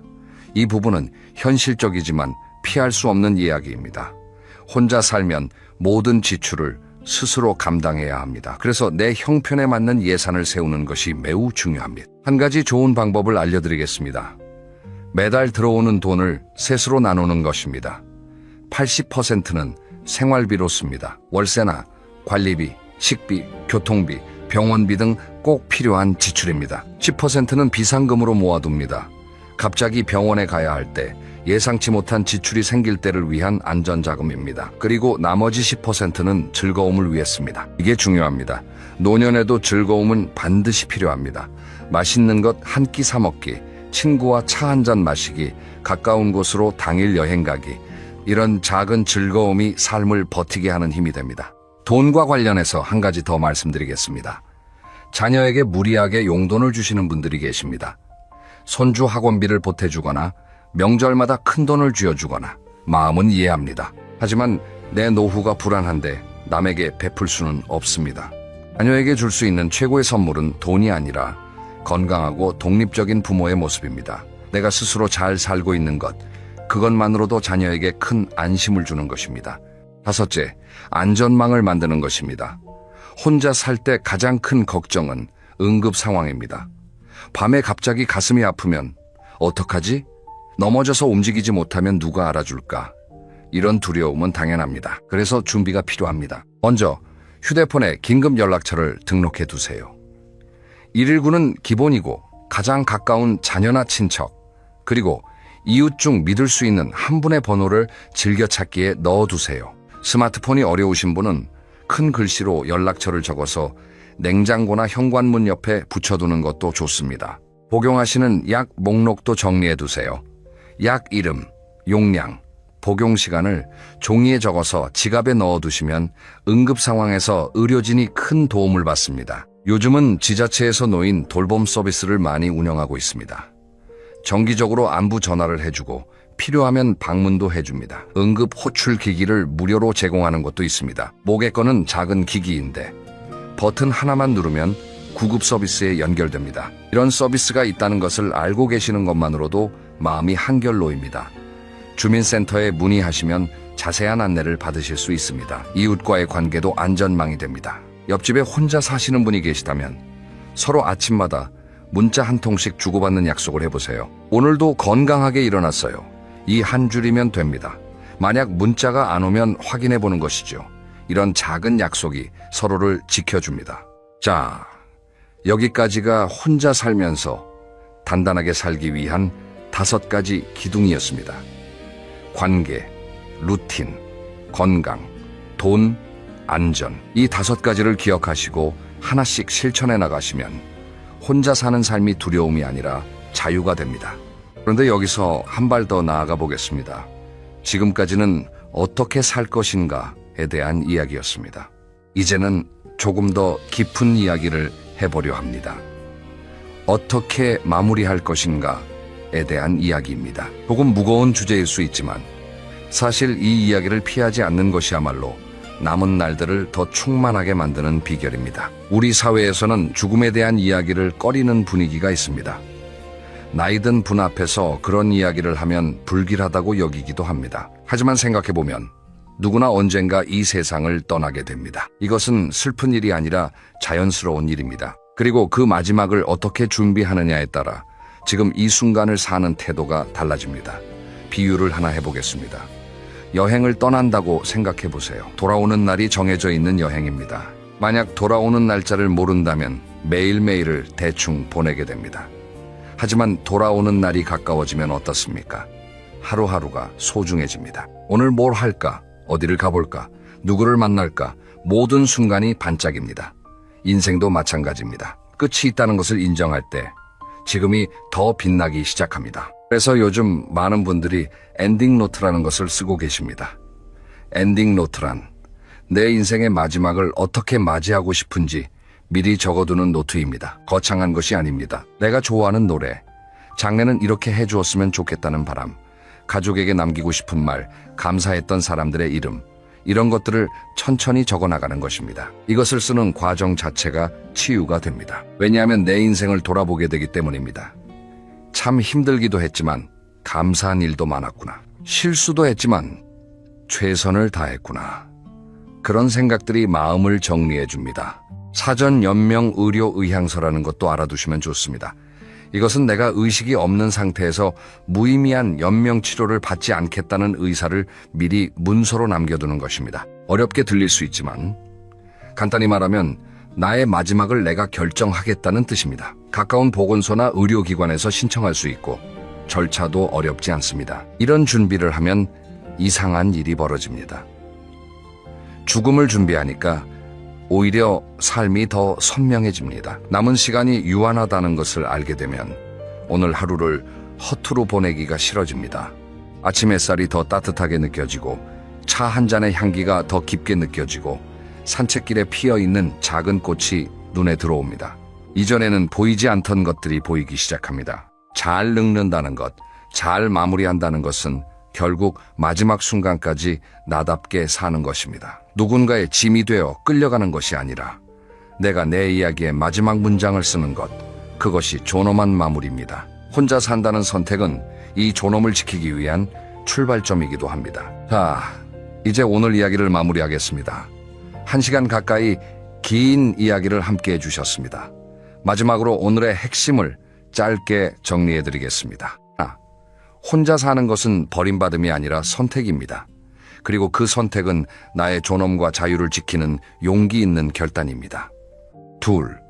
외로움은 혼자 있어서 생기는 것이 아니라 마음이 닿을 곳을 잃었을 때 생기는 것입니다. 관계를 끊지 말고 골라서 맺으세요. 양보다 깊이가 중요합니다. 3. 혼자 살면서 건강하게 지내는 것은 충분히 가능합니다. 하루 30분 걷기, 단백질 챙겨 먹기, 밖으로 나가기, 이 3가지만 꾸준히 해도 몸과 마음이 달라집니다. 오늘부터 작은 것 하나만 실천해 보시면 어떨까요? 오늘 저녁 나를 위한 밥 한 끼를 정성껏 차려보시는 겁니다. 화려할 필요 없습니다. 따뜻한 밥에 된장찌개 한 그릇, 달걀 부침 하나면 충분합니다. 하지만 그 밥을 차리면서 이렇게 생각해 보시는 겁니다. 이 밥은 내가 나를 위해 차린 밥이다. 내가 나를 사랑하는 방식이다. 사소해 보이지만 이 작은 행동이 변화의 시작입니다. 내일은 아침에 공원을 한 바퀴 걸어보세요. 모레는 오래된 친구에게 전화를 한 통 해보세요. 이런 작은 선택들이 모여서 남은 인생의 풍경을 완전히 바꿔놓습니다. 마지막으로 여러분께 꼭 드리고 싶은 말이 있습니다. 나이가 들었다고 해서 행복을 양보하실 필요 없습니다. 평생 남을 위해 사셨다면 이제는 나를 위해 사셔도 됩니다. 혼자 있는 시간은 외로운 시간이 아니라 온전한 나를 만나는 시간입니다. 여러분의 남은 날들은 쓸쓸한 날들이 아니라 당당한 날들이어야 합니다. 삶의 주인은 처음부터 끝까지 나 자신입니다. 그리고 여러분은 충분히 행복할 자격이 있습니다. 오늘 이야기가 여러분 마음에 작은 온기가 되었길 바랍니다. 다음 이야기에서는 노년에 진짜 좋은 관계를 맺는 법, 사람 사이의 적당한 거리에 대해 더 깊이 이야기해 보겠습니다. 끝까지 들어주셔서 진심으로 감사합니다. 편안한 하루 보내세요. 여러분, 오늘 아주 중요한 이야기를 하나 드리려고 합니다. 만약 지금 여러분의 나이가 60에서 65살이라면 이 영상은 반드시 끝까지 보셔야 합니다. 그리고 배우자나 가까운 분이 이 나이대라면 이 영상을 꼭 함께 보시길 권합니다. 왜냐하면 이 5년이 앞으로 남은 20년, 30년의 삶을 결정짓는 골든타임이기 때문입니다. 좀 과장이 아니냐고요? 아닙니다. 예를 하나 들어볼게요. 같은 해에 태어난 두 분이 계십니다. 둘 다 62세입니다. 한 분은 이 시기에 건강검진을 꼼꼼히 받고 운동 습관을 만들고 재정을 정리하고 새로운 취미를 시작했습니다. 다른 한 분은 아직 괜찮으니까 나중에 하지 뭐 하면서 이 5년을 그냥 흘려보냈습니다. 10년 뒤 72세가 됐을 때 두 분의 모습은 완전히 달랐습니다. 한 분은 여전히 활기차게 생활하시고 다른 한 분은 병원을 들락날락하며 힘겨운 하루하루를 보내고 계셨습니다. 이게 현실입니다. 60세에서 65세 사이에 무엇을 했느냐, 무엇을 준비했느냐에 따라 70대, 80대의 삶이 하늘과 땅 차이가 납니다. 오늘 이 영상에서는 이 골든타임에 반드시 해야 하는 것들을 9가지로 정리해서 말씀드리겠습니다. 하나도 빠뜨리지 마시고 끝까지 들어주세요. 그리고 영상 마지막에는 지금 당장 시작할 수 있는 체크리스트도 정리해드리겠습니다. 자, 첫 번째입니다. 건강검진 이야기부터 하겠습니다. 60세에서 65세 사이, 이 시기가 건강검진의 마지막 골든타임이라고 말씀드리는 데는 이유가 있습니다. 우리 몸에서 암을 비롯한 주요 질환들이 본격적으로 고개를 드는 시기가 바로 이때이기 때문입니다. 통계를 하나 말씀드릴게요. 한국인의 암 발생률이 가장 높은 나이대가 60세에서 70세 사이입니다. 대장암, 위암, 폐암, 간암, 전립선암 같은 주요 암들이 이 시기에 집중적으로 발견됩니다. 그런데 암이라는 건 조기에 발견하느냐, 늦게 발견하느냐에 따라 결과가 완전히 다릅니다. 대장암의 경우 조기에 발견하면 5년 생존율이 90%를 넘지만 늦게 발견하면 20%까지 떨어집니다. 그런데 놀랍게도 60대 초반에 건강검진을 소홀히 하시는 분들이 적지 않습니다. 50대까지는 직장에서 매년 건강검진을 해주니까 빠뜨리지 않고 받았는데 은퇴하고 나면 직장검진이 없어지잖아요. 그러다 보니 귀찮다, 몸에 별다른 이상이 없으니 괜찮겠지 하면서 검진을 미루게 됩니다. 이게 정말 위험합니다. 암은 초기에 증상이 거의 없거든요. 60세에서 65세 사이에 반드시 받아야 할 검진 항목을 정리해드리겠습니다. 첫째, 위내시경과 대장내시경입니다. 위암과 대장암은 한국인에게 가장 흔한 암 중 하나인데 내시경으로 조기에 발견하면 거의 완치가 가능합니다. 대장내시경은 최소 5년에 한 번, 가능하면 3년에 한 번 받으시는 것이 좋습니다. 둘째, 저선양 CT입니다. 폐암 조기 발견을 위한 검사인데 특히 흡연 경력이 있는 분들은 반드시 받으셔야 합니다. 셋째, 심장 검사입니다. 심전도와 심장 초음파, 필요에 따라 관상동맥 CT를 받아서 심장과 혈관 상태를 확인해야 합니다. 넷째, 혈액 검사입니다. 혈당, 당화혈색소, 콜레스테롤, 간 기능, 신장 기능, 갑상선 기능 등을 종합적으로 확인합니다. 다섯째, 골밀도 검사입니다. 특히 여성분들은 폐경 이후 골다공증이 급격히 진행되므로 반드시 확인하셔야 합니다. 이 검진들을 60대 초반에 한번 꼼꼼하게 받아놓으면 그 결과를 기준점으로 삼아서 이후 변화를 추적할 수 있습니다. 기준점이 없으면 나중에 수치가 나와도 이게 나빠진 건지 원래 이랬던 건지 판단하기가 어렵거든요. 그래서 이 시기의 검진이 특히 중요합니다. 첫 번째, 건강검진. 60대 초반이 마지막 골든타임입니다. 지금 발견하면 막을 수 있는 것들이 5년만 늦으면 돌이킬 수 없게 됩니다. 두 번째 이야기로 넘어가겠습니다. 근육에 대한 이야기입니다. 이건 아무리 강조해도 지나치지 않습니다. 60세에서 65세 사이가 근육을 저축할 수 있는 사실상 마지막 기회라고 해도 과언이 아닙니다. 우리 몸의 근육은 40대부터 매년 조금씩 줄어듭니다. 하지만 50대까지는 줄어드는 속도가 상대적으로 느립니다. 문제는 60대 중반부터 그 속도가 확 빨라진다는 겁니다. 그래서 60세에서 65세 사이에 근력 운동을 시작하는 것이 정말 중요합니다. 이 시기에 근육을 만들어 놓으면 65세 이후에 근육이 줄어들더라도 버틸 수 있는 여유가 생깁니다. 근력 운동이라고 하면 많은 분들이 헬스장에서 무거운 기구를 드는 것을 떠올리십니다. 하지만 60대에 맞는 근력 운동은 그런 게 아닙니다. 자기 체중을 이용한 간단한 운동으로 충분합니다. 대표적인 것이 스쿼트입니다. 의자 앞에 서서 천천히 앉았다가 천천히 일어나는 동작이에요. 이것만 매일 10번씩 3세트, 하루에 30번만 하셔도 허벅지와 엉덩이 근육이 확실히 달라집니다. 벽을 짚고 하는 팔굽혀펴기도 좋고 계단을 이용한 종아리 운동도 좋습니다. 걷기도 빠뜨릴 수 없습니다. 옆 사람과 대화는 할 수 있지만 노래를 부르기는 좀 힘든 정도의 속도로 하루 30분에서 40분, 주 5회 이상 걸으시면 좋습니다. 한 가지 더 중요한 것이 있습니다. 균형 감각 훈련입니다. 60대부터 균형 감각이 서서히 떨어지기 시작하는데 이게 70대 이후 낙상의 직접적인 원인이 됩니다. 한 발로 서기, 일직선 위를 걷기, 이런 간단한 균형 운동을 매일 몇 분씩 하면 낙상 위험을 크게 줄일 수 있습니다. 두 번째, 근육 저축.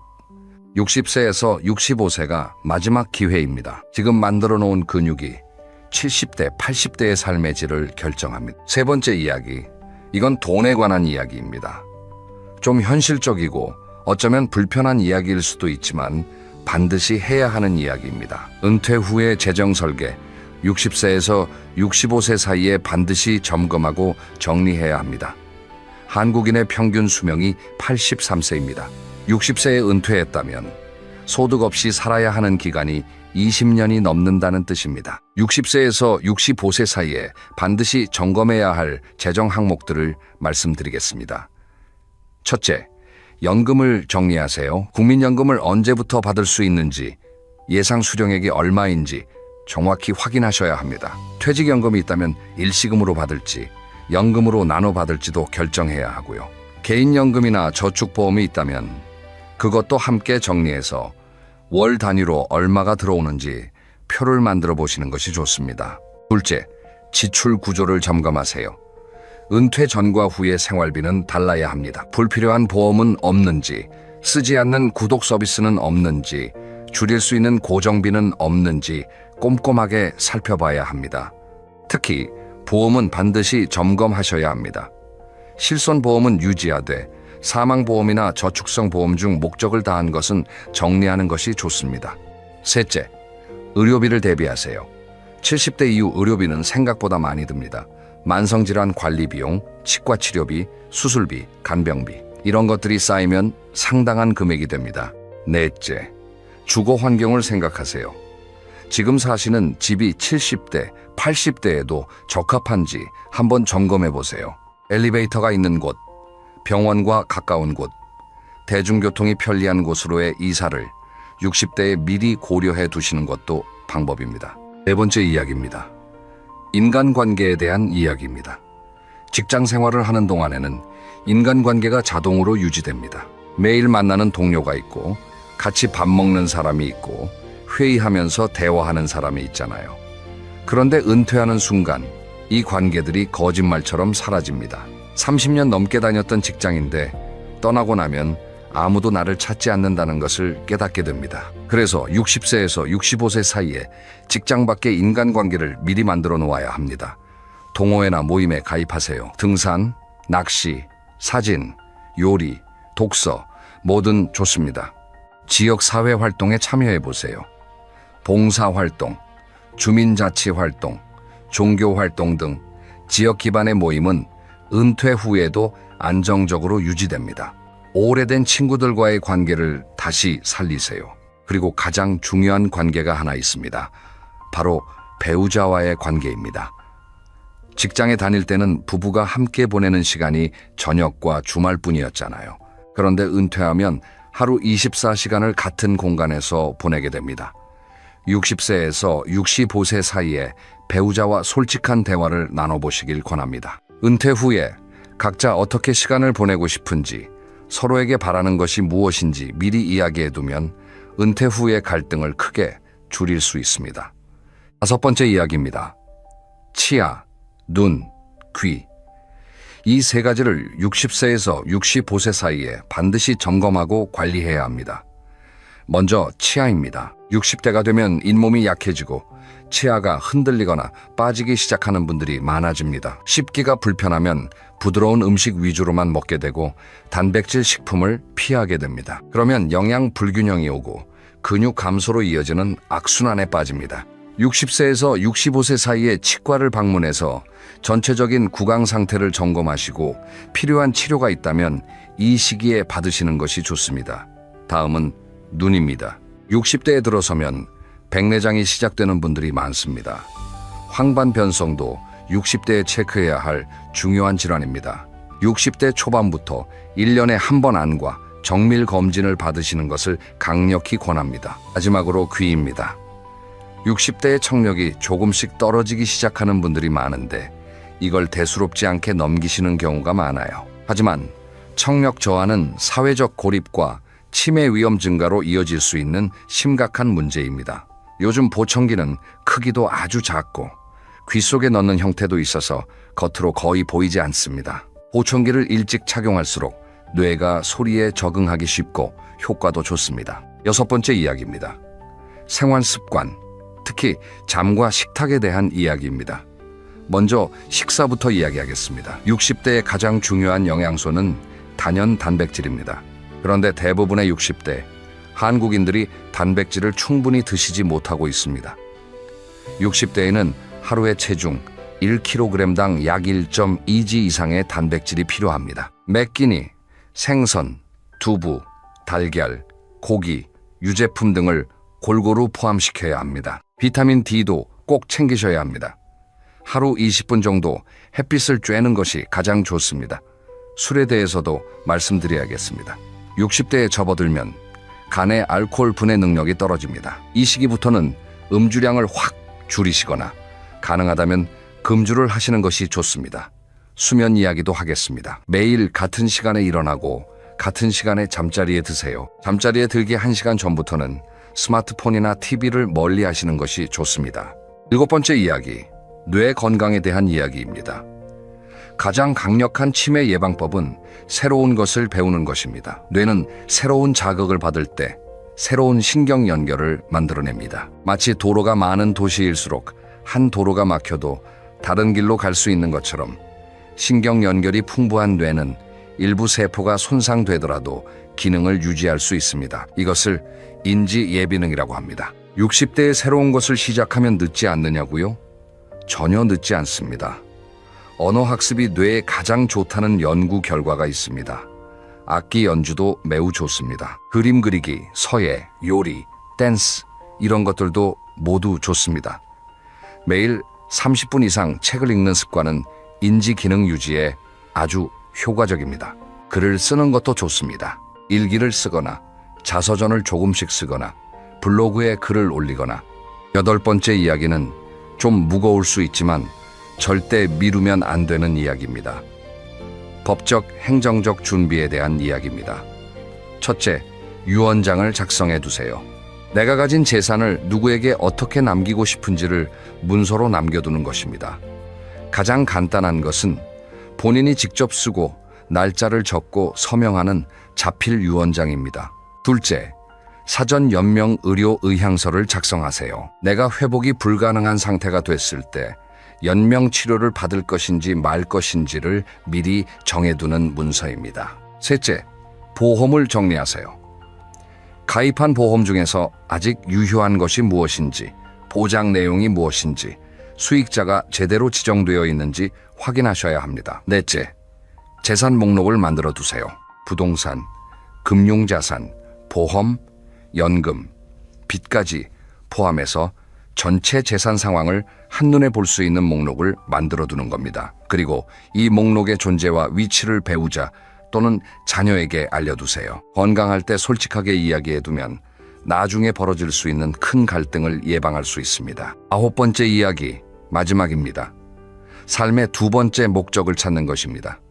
은퇴를 하면 월급만 사라지는 것이 아닙니다. 역할이 사라집니다. 직장에서의 나의 직함, 나의 위치, 나를 필요로 하는 사람들, 매일 아침 일어나야 하는 이유, 이런 것들이 한꺼번에 없어집니다. 그래서 삶의 2번째 목적, 일본에서 말하는 이키가이를 찾는 것이 중요합니다. 매일 아침 동네 공원에서 사람들과 체조를 하는 것, 어린이 도서관에서 아이들에게 동화를 읽어주는 것, 작은 텃밭을 가꾸는 것, 이런 작은 것들이 삶의 이유가 됩니다. 자, 오늘 이야기를 마무리하겠습니다. 60세에서 65세 사이에 반드시 해야 하는 9가지: 건강검진, 근육저축, 재정설계, 인간관계, 치아눈 귀관리, 생활습관 리모델링, 뇌건강투자, 법적 준비, 삶의 2번째 목적 찾기. 이 9가지를 보시면 아시겠지만 하나도 불가능한 것이 없습니다. 다만 지금 해야 합니다. 오늘 이 영상을 보고 계신 분이 만약 60세에서 65세 사이시라면 축하드립니다. 아직 시간이 있습니다. 지금부터 하나씩 시작하시면 됩니다.